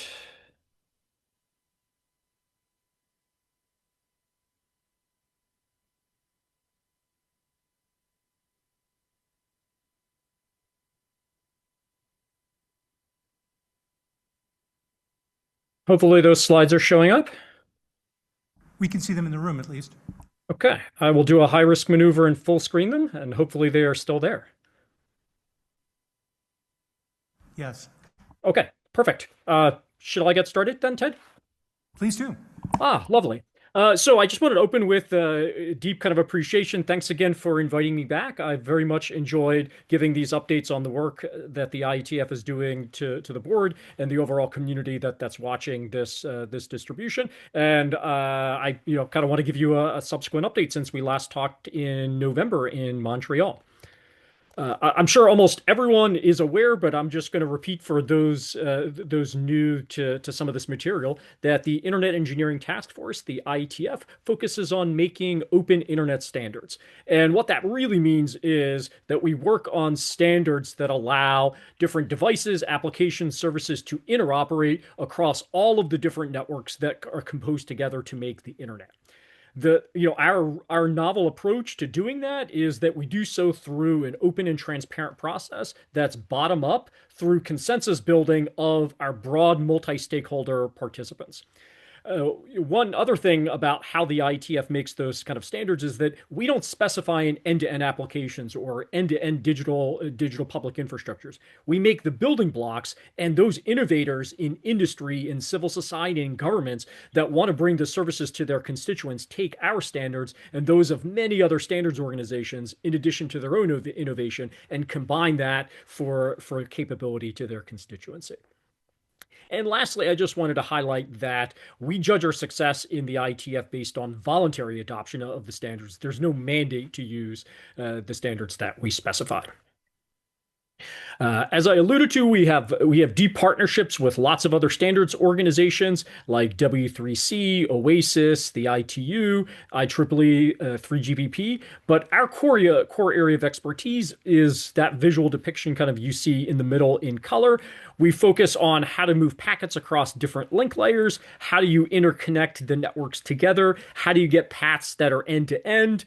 And then buttressing that, we focus on how do we publish best practices on managing those associated networks. And of course, we want those networks to be resilient and secure, and we have a focus area on that. Now, kind of riffing more on questions I've gotten from this group kind of in the past. The IETF remains a very dynamic place in terms of work coming in, coming out. But on an average basis, we roughly are the same size across those areas of work. It's about 120 to 140 discrete bodies of work that are happening in parallel across those areas. And in the bottom chart, you can see work comes, work kind of goes. So we're successful, we complete. And then there's a lot of energy and excitement about bringing new work into the organization. And after one more slide, I'm going to go into a lot more detail on some of that new work that's happening. Another common question I've gotten, and just wanted to give you kind of an update, is what are some of those dynamics about who's participating in the IETF? I previously talked about some demographic numbers, hadn't talked about the relative size of what's happening, and wanted to focus my time here. Several weeks ago, we convened our largest plenary meeting in a good number of kind of years in Shenzhen. So really kind of the trend really to talk about is that there is still very robust interest in having these regular plenary meetings. The trend that you can see that's been holding for a number of years is the broad use of our high fidelity remote participation kind of mechanism, which at any given point means that in the plenary meeting, sometimes as much as half of the participants are remote, and sometimes it's as low as a third. One item I know I've never talked to the board about, but is very kind of exciting, that has been going on for a number of years. So I just wanted to showcase what's been in flight for quite some time, is how we link to the open source community. We run a hackathon prior to the plenary meeting on the Saturday and Sunday before, and we see about 500 participants in that. So if you take a look at the participation kind of numbers, it's about a third of those that are participating in the meeting are coming either for the hackathon or coming just for that. And we see about 50 projects per hackathon involved. And what those projects primarily focus on is implementation, either of something that's already active in the IETF or in some pre-standardization phase to help lock down the scope. And the feedback from the hackathon is tremendously useful, because this is where the real world meets what the standardization is talking about. So it provides great validation and great pathfinding for where that standardization needs to occur. One other thing I wanted to highlight, which is a new development as of this last meeting, is we've been exploring this has been technically possible for some time, but we've now been exploring kind of procedurally how we can interconnect different communities that want to participate in person but can't come to the meeting venue itself. And we're calling that our remote room experiment. So this is this idea that you connect a conference room in a different place around the world directly into our high quality remote participation platform. So instead of having single individuals connect to that platform, like me connecting to this meeting, it would be possible for your room, I see many people in that that there would be another place in the world where another U-shaped room or another conference room or auditorium would kind of connect in all of the ways in which the standards process is facilitated through that common tool, whether you're on site and in person. This is the first in Shenzhen. This is the first time we did it. It's an experience of one, and we're now committed to continue to try this experiment at least through the calendar year to better understand whether that brings more people to the standards process and how that changes how we develop those standards. And so we're hoping that again will connect parties that would otherwise perhaps be connecting as a singleton or perhaps not participating at all in the venue. And then just to highlight one other thing, we've been running a new participants training. This was our second delivery kind of in Shenzhen. And so this is where prior to the plenary meeting to help new participants onboard into the IETF, we, for lack of a better term, do about a 2/3, 3/4 day training session on how the process works to make those that are coming to the meeting for the first time, or maybe their first one or two or three meetings, really helping them integrate and mesh into how the organization is kind of working. And from all the feedback we have, it's been tremendously useful. I'm going to pause there if there are kind of any questions, because after that, I'm just going to pivot on to talking about some of the new work in the IETF. Any questions for Roman? No, looks like you're ready to move on. Okay, perfect. So I wanted to talk about some of the new starts. I know this has been an area of interest, and then I'm going to close with talking about AI at the IETF, because this was a topic of some discussion when we last met, and I'll be honest with you, a general area of lots of interest. So a few of the new starts I just wanted to highlight is since the last time we spoke in November, we have a new working group now focused on enabling decentralized social media. It's not the whole end-to-end infrastructure that would create decentralized media. It is social media. It's one kind of particular aspect related to distributed data stores that would be part of those building blocks to create such an infrastructure. We have also embarked on a body of work called Open Cloud Mesh, and this is about also federating also this idea of decentralization, but in this case, it's specific use cases. How do you federate different file sync platforms kind of together, such that if you are part of one ecosystem, you wouldn't necessarily have to move your data into another ecosystem to connect and share those files. And then the last body of work is not new. It's actually reopening the Electronic Data Interchange Internet Integration Working Group.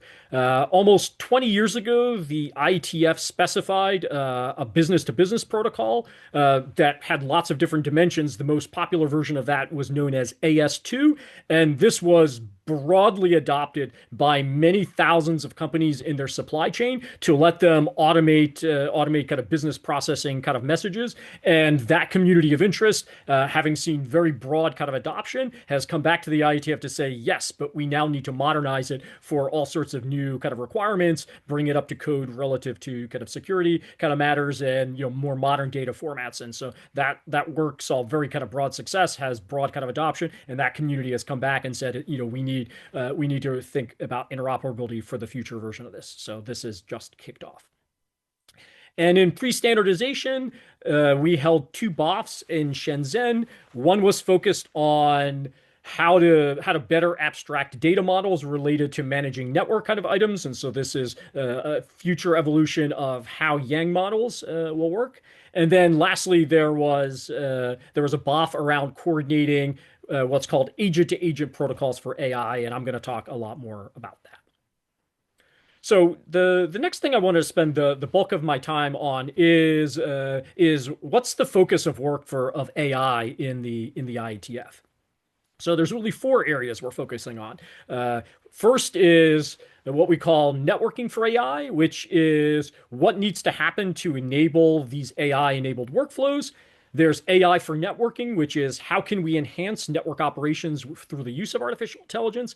And then there's AI application protocols, which is what are the kind of some of those novel AI applications that require new protocols that are AI specific. And then undergirding all of that is how do we actually just use AI to accelerate the development of all those standards in those 3 categories I previously described. So let's dive into some of these with the limited time that I have.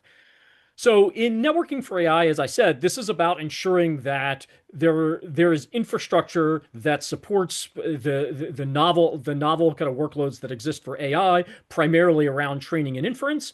And the guiding use case for us are model training, recognizing that this requires massive cross-node traffic that needs to happen in high throughput and low latency.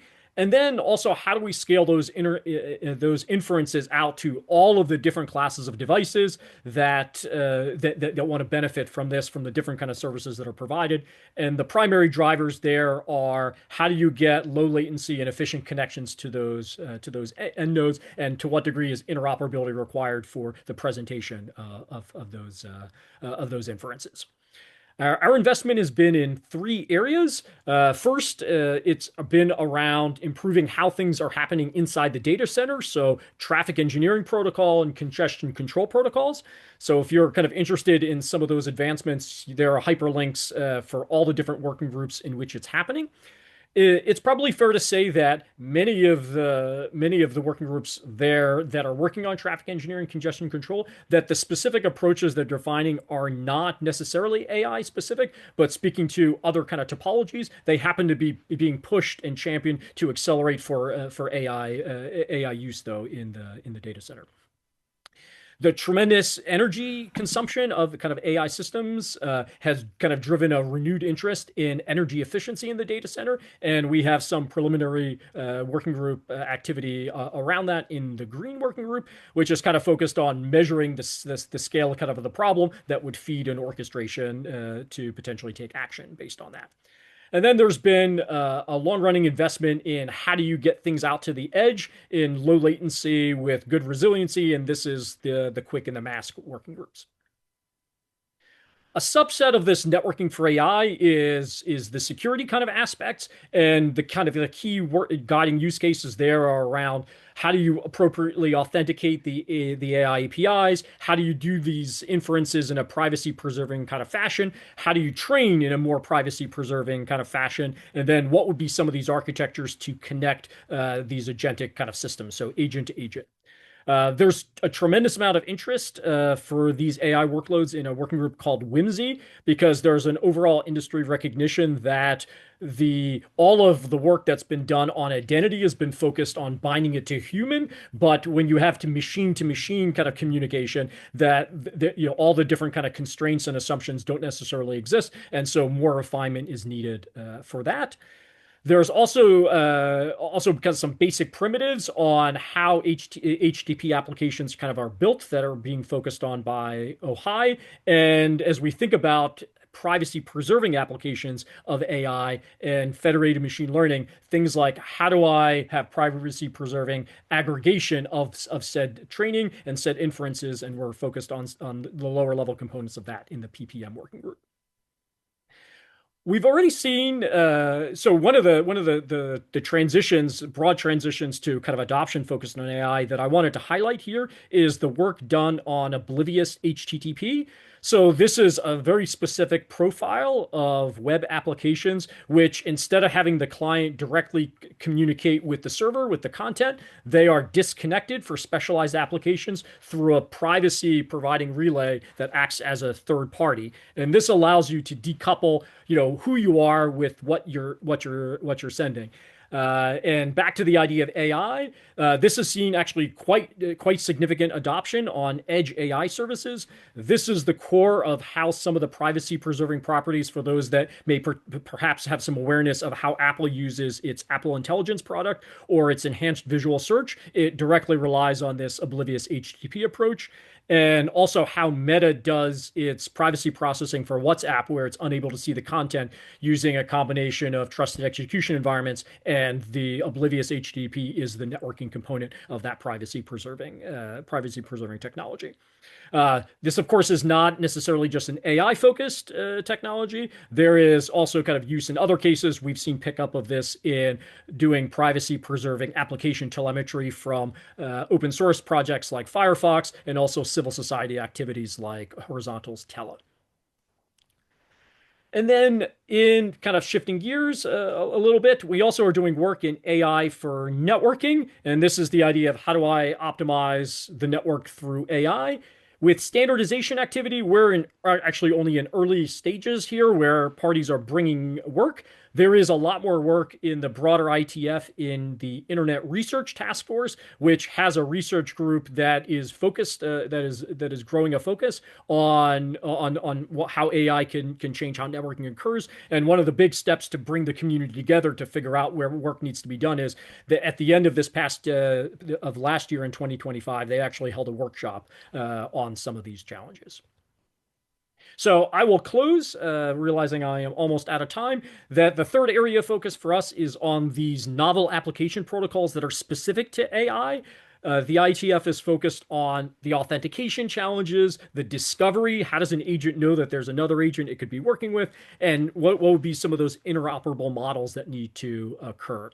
The in-flight work on this is AI Pref, which is about content owners telling bots, use my data in this particular way, and Web Bot Auth, which is focused on providing a means for bots to authenticate themselves to content owners so the content owners don't reject them outright.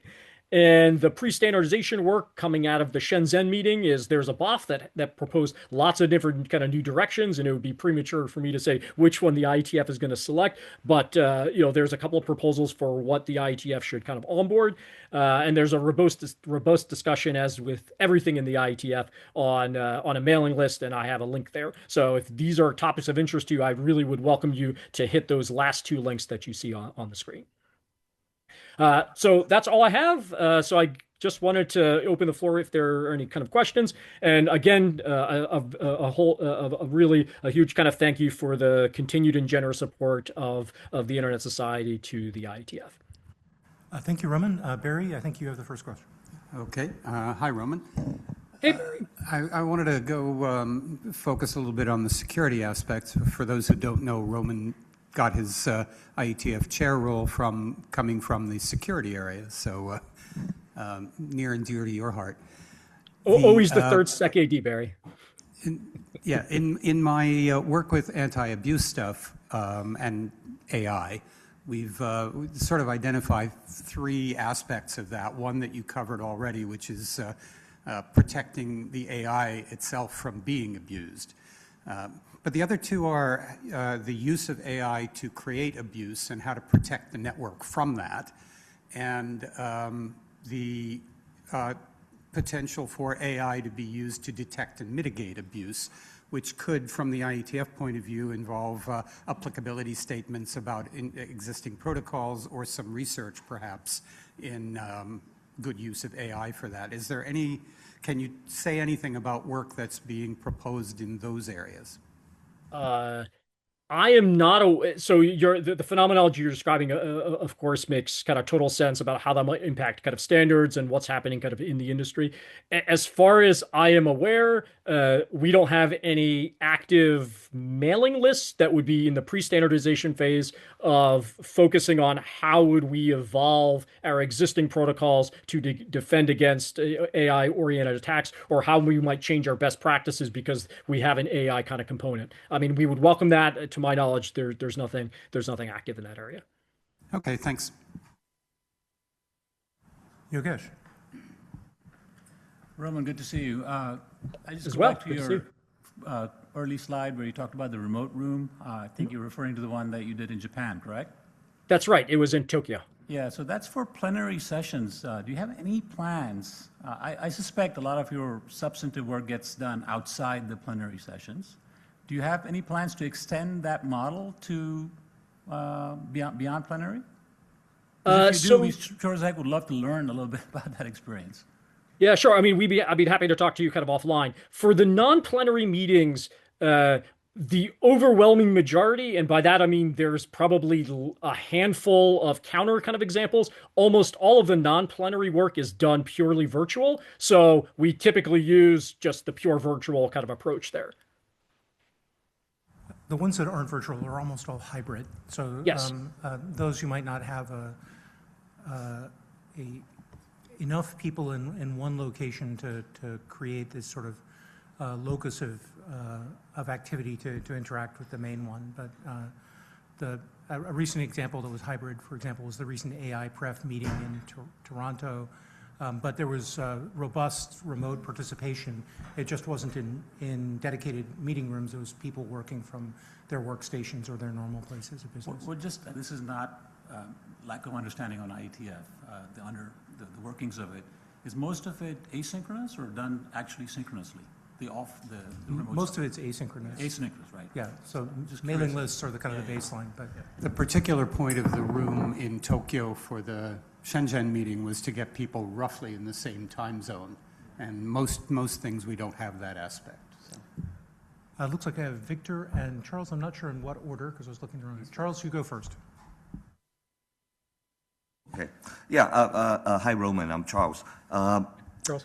I just wonder, actually, first of all, thanks for the presentation. There are a lot of these new work that IETF is doing on particularly on AI is fascinating and very interesting where it's going to be heading in the future. But from the perspective of ISOC, what do you think, where are possibly any areas that you think ISOC can cooperate, support the work that IETF is doing in these areas? For instance, what do you think about if some of our constituents in ISOC, including the chapters and even grantees and so on, some of them may be interested, or this is something that if they don't know about it, they can't be interested about it. But would it be helpful for you guys, and maybe it will be helpful for us to propagate these information so that they are made available and aware to more communities that ISOC is close to, if that is something that you think might be useful for what IETF is doing, and also particularly to the discussion about the remote working rooms. Actually, it reminds me of some of the things that the regional IGF and so on is doing. For some of our constituents or chapters that are involved in the regional IGF that ISOC support. So I see that as quite similar, and there might be occasions, there might be possibility of bringing these type of work that IETF is doing to kind of a different communities, but then I think some of them are very interested potentially about what IETF is doing on a more technical level, even for some of our chapters and communities.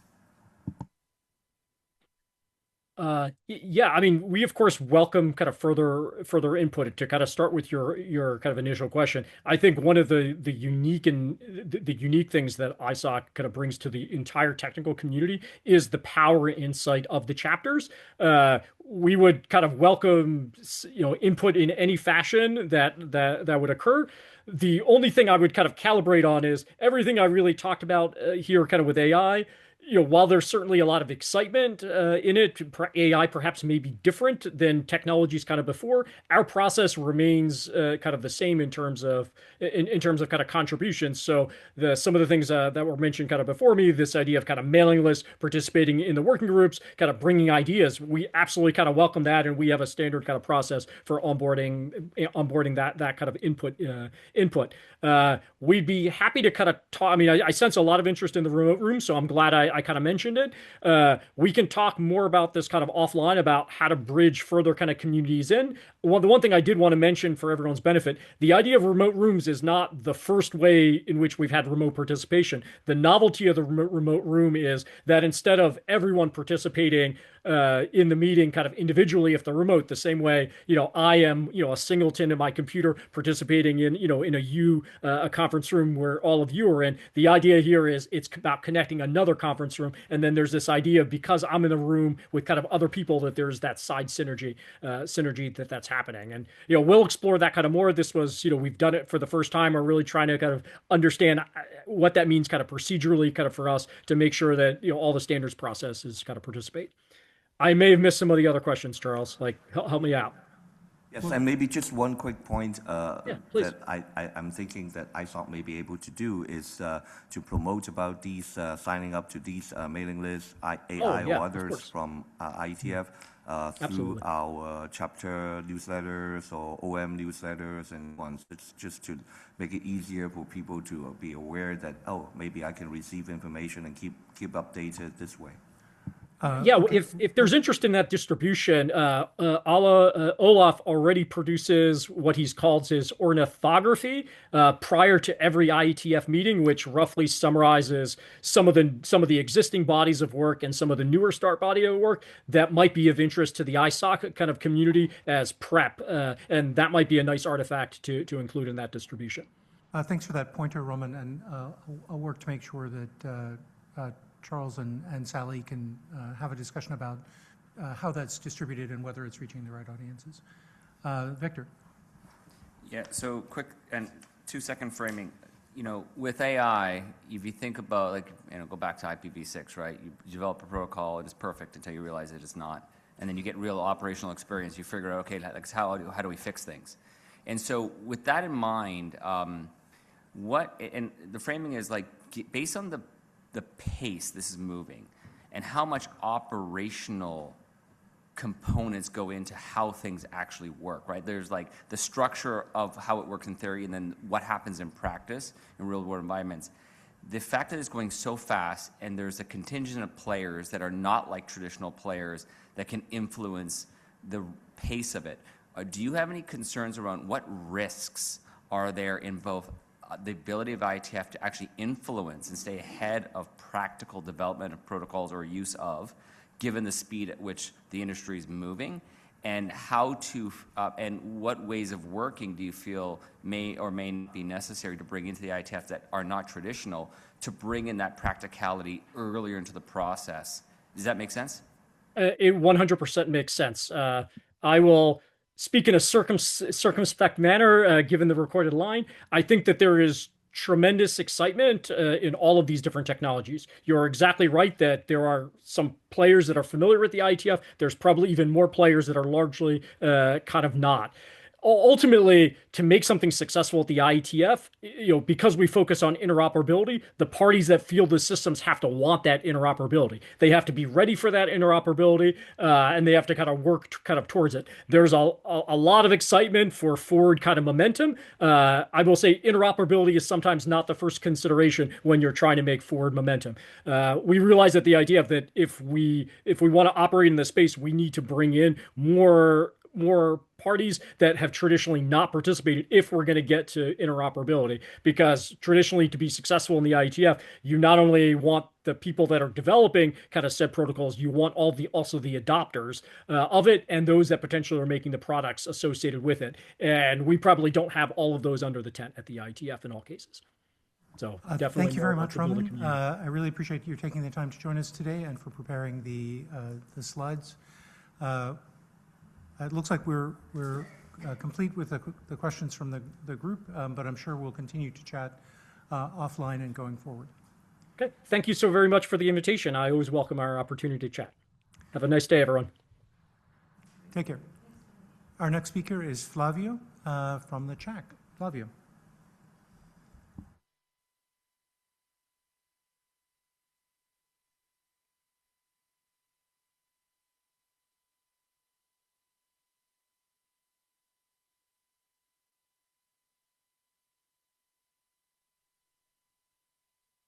Hi. Hi, everyone. I hope you can hear me. Yeah? Yes, we can hear you, Flavio. Yeah, thank you. So thank you very much for having me. Lauren, could you please share my slides?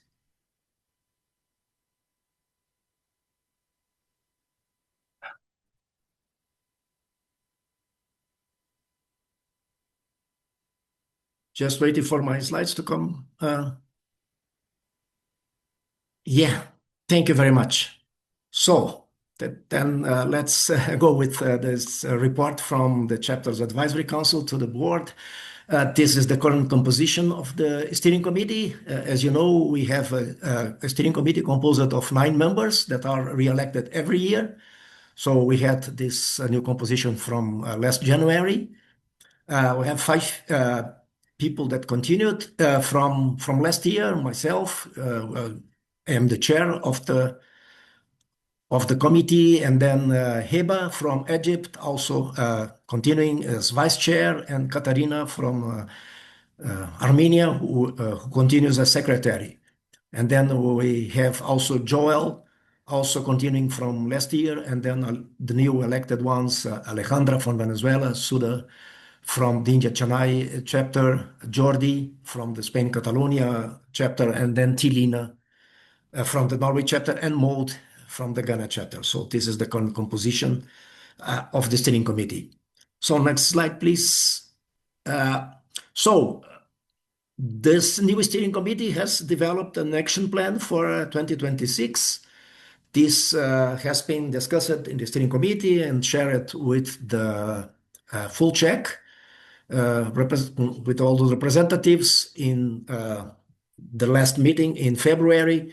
And we have here a good number of activities that we are developing, most of them with strong support of the ISOC staff, or even things that are being developed by the ZOC staff, but with a full engagement from the steering committee. And I will go in the next slides a little bit on each of those activities.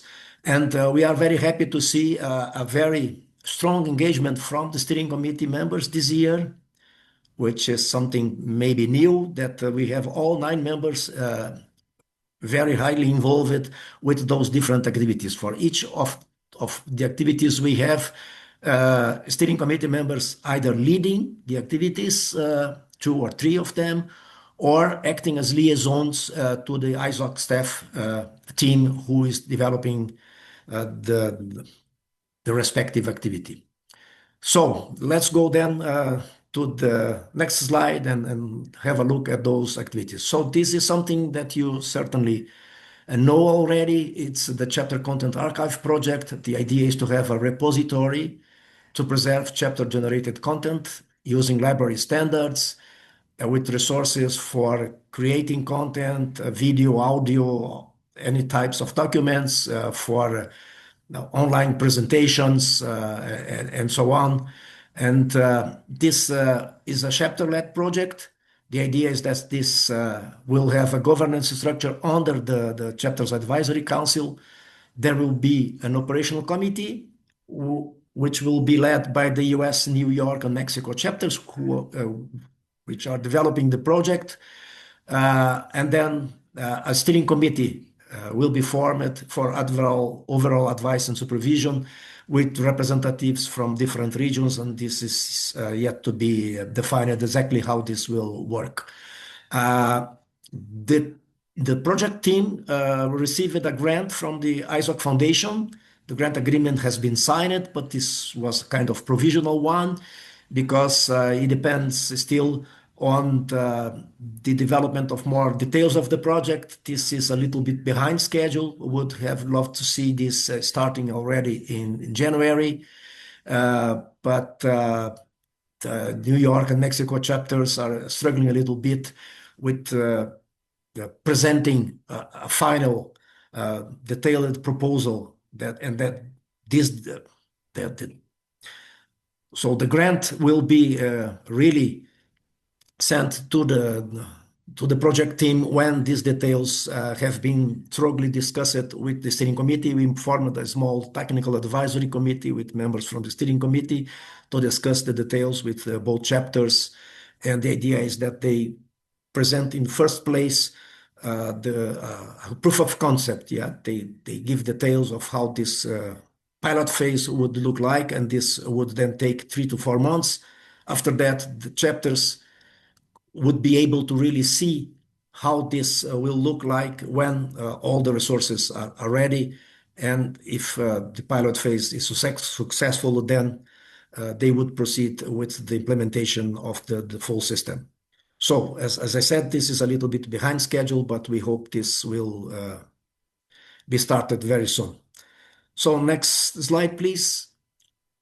So this is another initiative that has already been initiated more than 1 year ago which is about updating our governance documents, both the charter of the Chapters Advisory Council as well the detailed rules and procedures.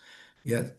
And there is a team of 6 chapter representatives from all regions working on that, and examples of aspects that will be revised, starting with the charter. And then after the charter is approved, then we will go to the other document, the rules and procedure, is, for instance, define more with more precision which are the majority criteria for approving formal advice to the board. There is also a question of extending the terms of the steering committee members and having only a partial annual review, because in the current bylaws, in the current charter, we potentially could renew all 9 members of the steering committee, which should not be the best way of keeping the work from one year to the other one. Yeah, and then we also need to have more detailed procedures about the election of those steering committee members. So the group met this week, and we hope they will be able to bring some very tangible points already for discussion with the Czech in its next full call, which is scheduled for mid-May. Yeah, next slide, please. So the third project, which is something that is continuing, and this is mostly led by ISOC staff, is about having better onboarding materials for chapters information, yeah, new chapters, but also for new chapter leaders, yeah, even for chapters that already exist for a long time, but in many cases we have new chapter leaders and they need this onboarding in the best possible way. And so this is already running. We have a small team of steering committee members working together with ISOC staff. There was already meetings, and this should be, I would say, completely ready for the new onboarding materials in some time, yeah, a few weeks or a few months at most. So next slide, please.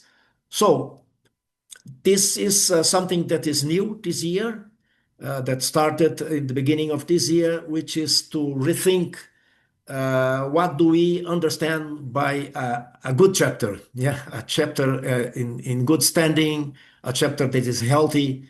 And we have from the past a set of evaluation criteria, which the chapters are evaluated annually against those criteria, and which focused mostly on volume of activities, on quantitative things. And the idea is really to have a very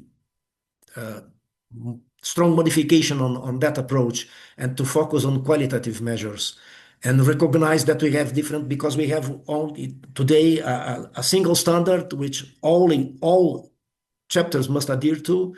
And we want to recognize the fact that we have chapters with very different profiles, with very different realities, that understand their missions as different. And we also want that this new assessment system recognizes impact, effort, innovation, context, and not just volume. And this work is progressing very well. We had a meeting yesterday, the small team from the steering committee. This work is mostly led by Ruben Martin, the regional the engagement manager for Europe, who prepared a first draft of that document we are calling Chapter DNA document. This has been developed with feedback from different chapter leaders and from the Czech steering committee. A second version has been developed. We discussed this version yesterday, and this really shifts away from an assessment model that's only compliance focused, and go to a much more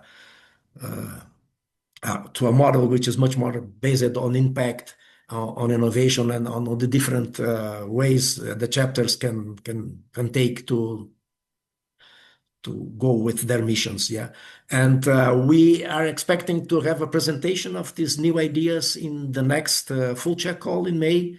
So, the idea is then when this is then receives final feedback from the steering committee and from the Czech representatives, that this will then get approved by ISOC. I suppose this must go to the board at some moment, and then we will have the development of a new charter agreement, a new model, which will recognize this new assessment model for the chapter realities.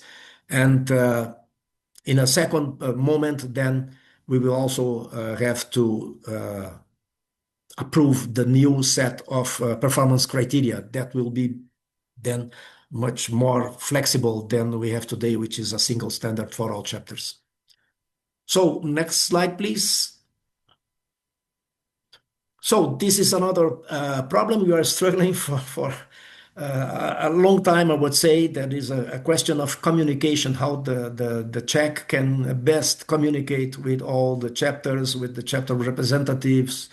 And that it seems that we have always some problems in getting the message about what is the Czech there, why is which is the role of the Czech, and which are the activities we are developing. So we think we see that we have a problem with that, and then there were already some efforts last year, and then this has been relaunched this year, an effort to see new ways of sharing in a more effective way information from the Czech to the chapters, and that would also, we hope, help have more engagement from the chapter representatives. We see during the full check calls that we have only a small part of the chapter representatives attending, and with an engagement that is not the engagement we would love to have.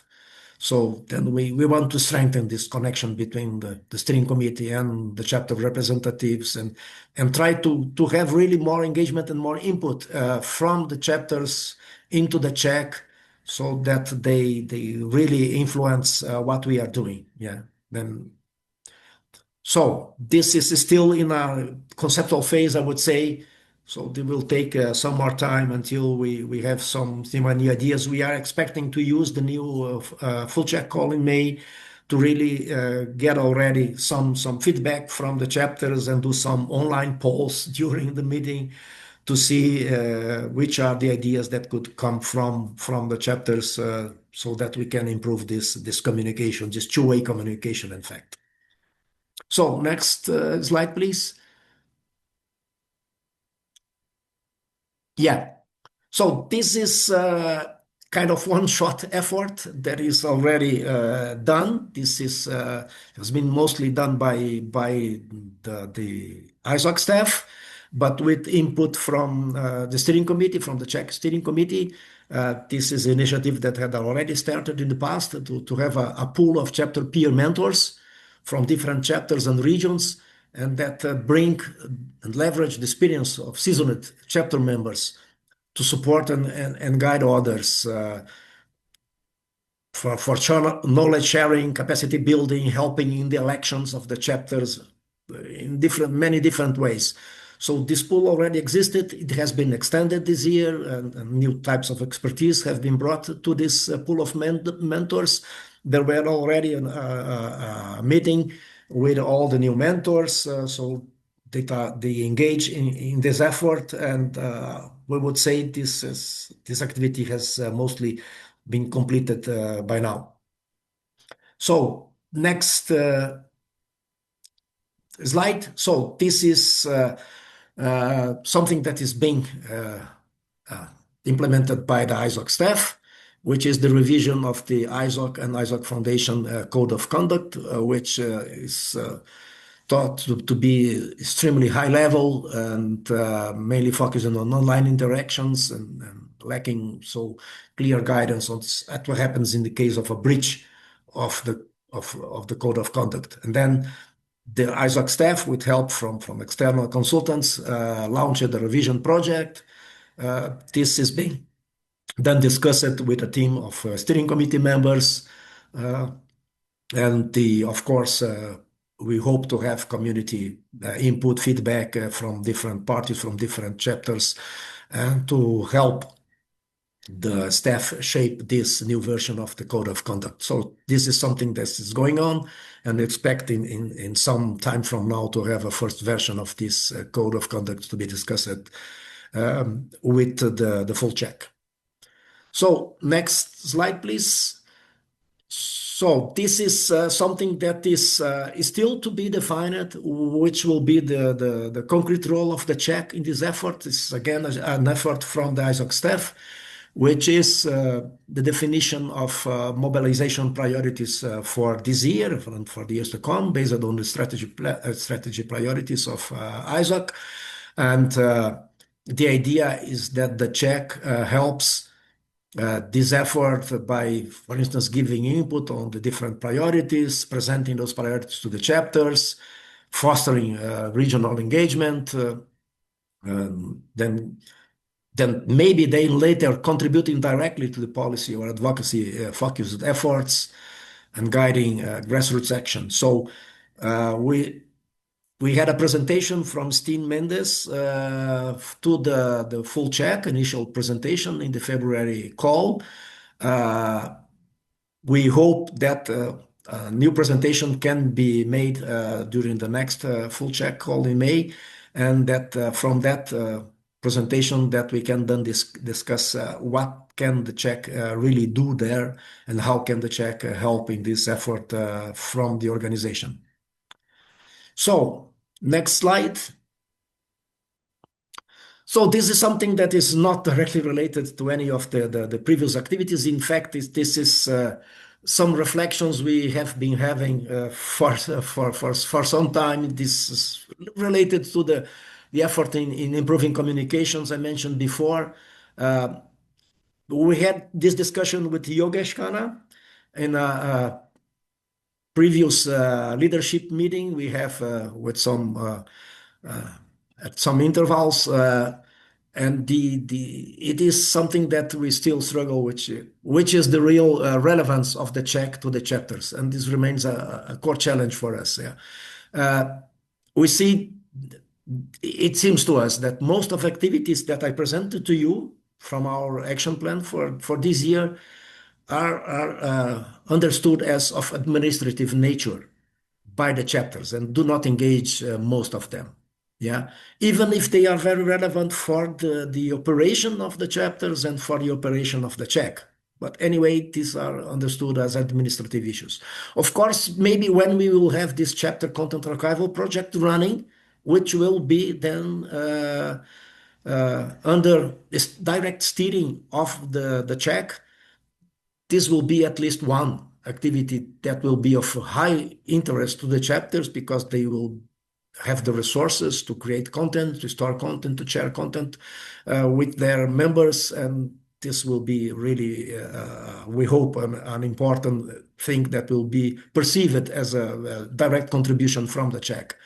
But we would love to and we have discussed this with Yogesh, how can we try to focus on 2 of 3 of really high impact priorities? Maybe the chapter content archival project is one of them, that clearly demonstrate value to the chapters. And really those priorities require to be very well aligned to the chapter needs, to the priorities from the staff, and to the mission of the check, which is defined in its charter. So the next slide, please. This is just some brief information from our previous full check call in February.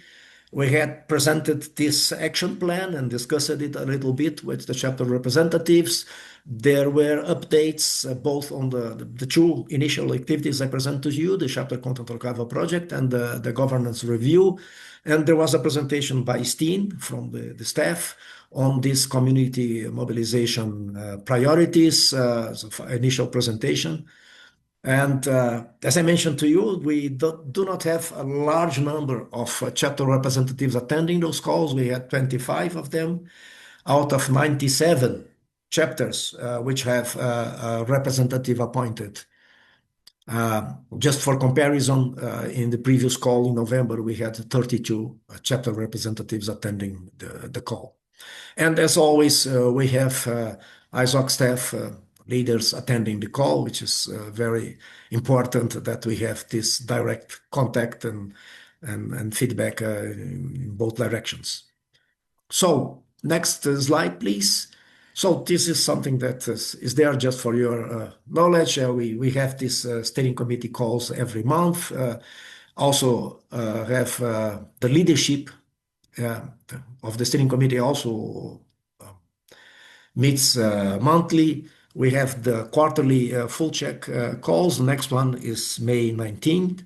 And as in this case, this conversation we had with Yogesh some weeks ago, this is part of these quarterly calls that we have between the steering committee and the ISOC staff leaderships. So next slide, please. And this is the final one. This is just for your knowledge as well. The number of current chapters, full chapters, is 118. We have 13 chapters in rejuvenation, and these are the recent chapter status changes. We have 2 chapters in formation from Laos and Mauritania, and we have 6 chapters that went from pre-rejuvenation to rejuvenation. The names are there. And 1 chapter after 1 year in rejuvenation has been finally closed, and maybe there will be a new team trying to propose the formation of a new chapter there in Dominica. So this, I think, concludes my presentation, and I thank you for attention, and I'm here available to chat a little bit with you if you have interest or any feedback to us or questions, please. Thank you very much, Flavio. Very much appreciate the comprehensive report. Are there questions to Flavio from the board?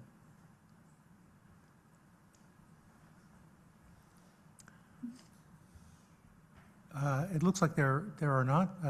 That's the positive aspect of having such a complete report. Thank you again for that. Our next speaker is Harold, who will be giving the OMAC report. Harold?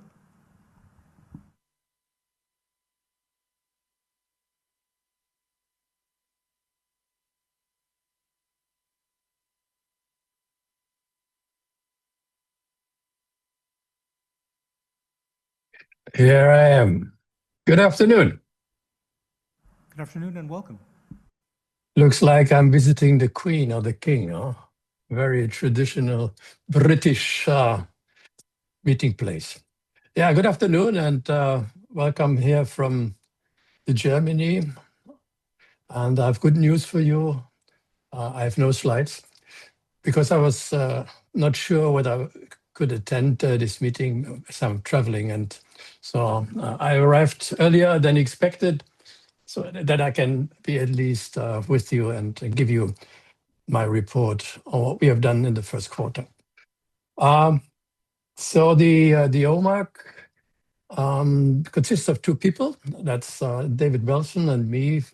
David Belson is from Cloudflare, and I'm a former CEO of DKIX. Well, we had 2 activities in the first quarter. The first one was on your request, support the 2026 Board of Trustee elections, and we encouraged the organization members to participate. We reminded them, because we think it's a responsibility of an organization member helping to shape the internet society, and then you have to take the consequences and to vote on those people that are representing you. This year we were able to mobilize 50 organization members to vote, resulting in a 2/3 participation rate. On behalf of the OMAC chair, congratulations to Sharon Kent as being elected for her first term. Congratulations. So second, as usual, we have had our roundtables, and the roundtable 31 was a look ahead to the ITU Plenipod conference that will be scheduled for the autumn of this year. I'm not sure whether it will take place in Doha. As of today, I would be in doubt about this, but we will see. So we provided discussion to interested organization members with insight into how regional preparatory processes are shaping initial draft proposals, and highlighted why early engagement is critical to influencing outcomes of PP26. The Internet Society outlined its approach to monitor and participating in regional preparatory meetings, identifying priority issues, coordinating closely with organization members and technical community partners in the lead up to the conference. The roundtable wasn't that well attended. We had only 7 organization members with us and 1 additional board member. But in principle, it has been rated excellent to very good. So it was a good meeting, at least for those that were attending. Key learnings, yes, there is interest in this preparatory work. But I personally have the feeling that it's to most of the attendees or the organizational members too far away. What is really happening there? What can we do besides just watching what are the discussions all about? We, of course, welcome the Internet Society's role in tracking these meetings and the outcomes and translating it into actionable guidance. And some members, some participants indicated interest in deeper briefings and bilateral follow-ups ahead of the PP26. And the good news is, advice to the Internet Society board and leadership, you are out. No advice for the board at this time. But when I just joined the meeting, I heard about the discussion from IETF about AI and how will the IETF take actions follow the developments. And I would like to hint you to our next member-to-member discussion, which will take place on April 28th at 1400 UTC, where we will discuss AI, is internet infrastructure ready for this change? Because we have heard that a lot of the developments are not really fit into what the internet infrastructure looks like, and there might be some adjustments over the next couple of years. And to start this discussion, we will invite the organizational members to join this particular meetup. That's from my side. Thank you very much, and hope you have a successful day. And I think I'm the one between the evening event or... Nope, we have some resolutions to go, but before you get off the hook, Barry has a question. I have a comment. I'm already signed up for the member-to-member chat about AI, and I just want to say that I really like the roundtables. I wish more organization members participated in them, but I'm on all of them I can be, and they've been very good. Thanks for doing those. You're welcome. But that's indeed a point that also makes me thinking, what can we do to get more people on the screen and watching these really interesting topics and the discussions, the opinion of a global community. And we're working on that with Cara, and I think we will have better results in the future. Thank you very much. Good evening. And the board has a whole discussion on that queued up, so... that's a good idea. The other thing I will add is if you would like to coordinate the AI discussion with some of the folks from the IETF, we'd be happy to connect you to to Roman for him to make the onward connections to the appropriate people for the IETF. I'm not sure that will happen in time for the April 28th meeting or whether a little bit short. that agenda is still flexible enough for that, but I suspect it's a topic that having more than one roundtable on would make sense as things continue to evolve. And if you joined at that point, I think one of the principal concerns that organizational members and others have is around interoperability. How do you get to a place where the actual infrastructure here and the protocol structures that support this are interoperable so that choosing to use these tools doesn't lock you into a specific vendor, which has always been one of the primary concerns of the internet technical community. Yeah, that's a big concern on my side as well. So we already see some developments in the provider scene that lead to thoughts that it might become, at the end, a kind of a couple of monopolies that they try to drag you in and never release you. So we have to avoid this, and therefore we kickstarted this discussion in April, and I think it will just be the beginning. We'll discuss more and more about this topic. Well, thank you for raising the topic at the upcoming roundtable and in general. And I don't see any other questions or comments for you at this time, so thank you again. And we will move on to the next item of our agenda, which is a series of public resolutions. Let me bring those up on mine.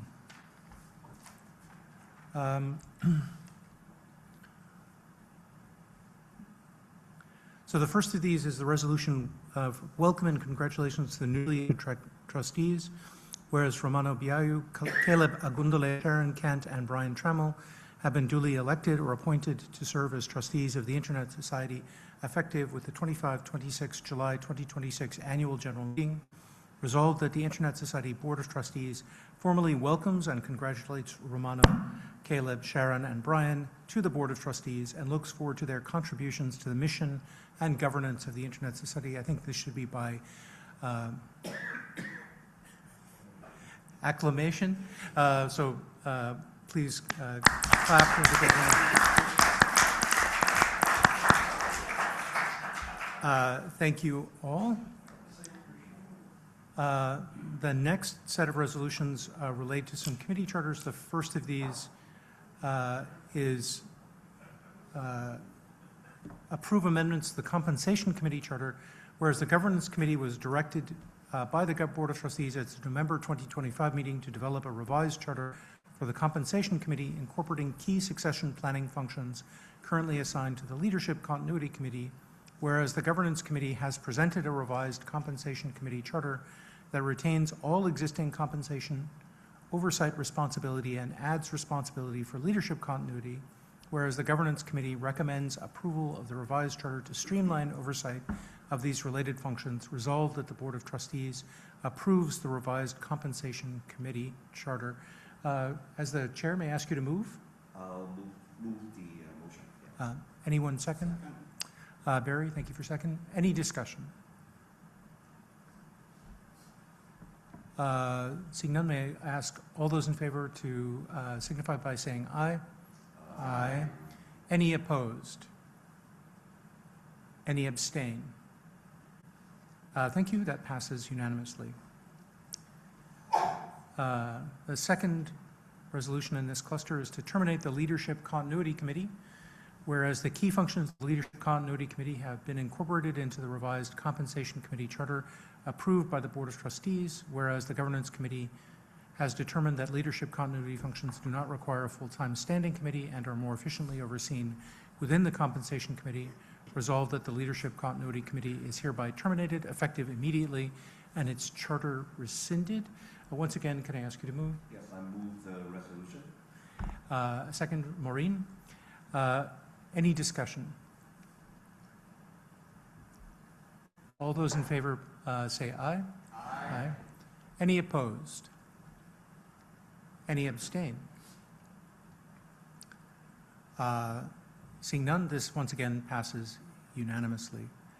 The next resolution is to approve amendments to the Audit Committee Charter, whereas the Board of Trustees at its November 2025 meeting directed the Governance Committee to develop a revised charter for the Audit Committee that incorporates enterprise risk management oversight, whereas the Governance Committee has presented a revised Audit and Enterprise Risk Management Committee charter that retains existing audit and financial oversight responsibilities and adds enterprise risk management oversight responsibilities. And whereas assignment of enterprise risk management oversight to the Audit Committee is consistent with sector practice, resolved that the Board of Trustees approves the revised Audit and Enterprise Risk Management Committee charter. Yes, I'll move the resolution. Thank you. And Caleb is the second. Any discussion of the motion? Seeing none, all those in favor, please say aye. Aye. Any opposed? Any abstain? Seeing none, this once again passes unanimously. Let me, on behalf of the board, thank the Governance Committee Charter for the work which came into bringing these revised charters and these resolutions to the board. It is much appreciated. These committee structures should help us remain effective with the updated responsibilities that they involve. The last resolution is to approve the minutes of the 193rd Internet Society Board meeting, and it reads, whereas the Internet Society Board of Trustees has reviewed the minutes of the 193rd Board meeting, resolved that the minutes of the 193rd meeting of the Internet Society Board of Trustees are approved. May I ask someone to move? I see Brian and a second from Laura. Any discussion? Seeing none, all those in favor say aye. Aye. Any opposed? Any abstain? This once again passes unanimously. Let me thank you all for that. I got a side question here of why the formal resolutions to welcome the new elected trustees are not accompanied by the formal resolutions to thank the outgoing trustees, and the answer is simple: you ain't done yet. There are still several meetings to go that are not face-to-face meetings, but the informal meetings where we help set up for the new one. And it's for that reason, it's the new board that will take that action. But on an informal basis, let me just say that Funke and Laura, it has been an extraordinary pleasure to work with both of you, and I look forward to continue to working with you over the next couple of months. And with that, we are adjourned for the day, and thanks to everyone.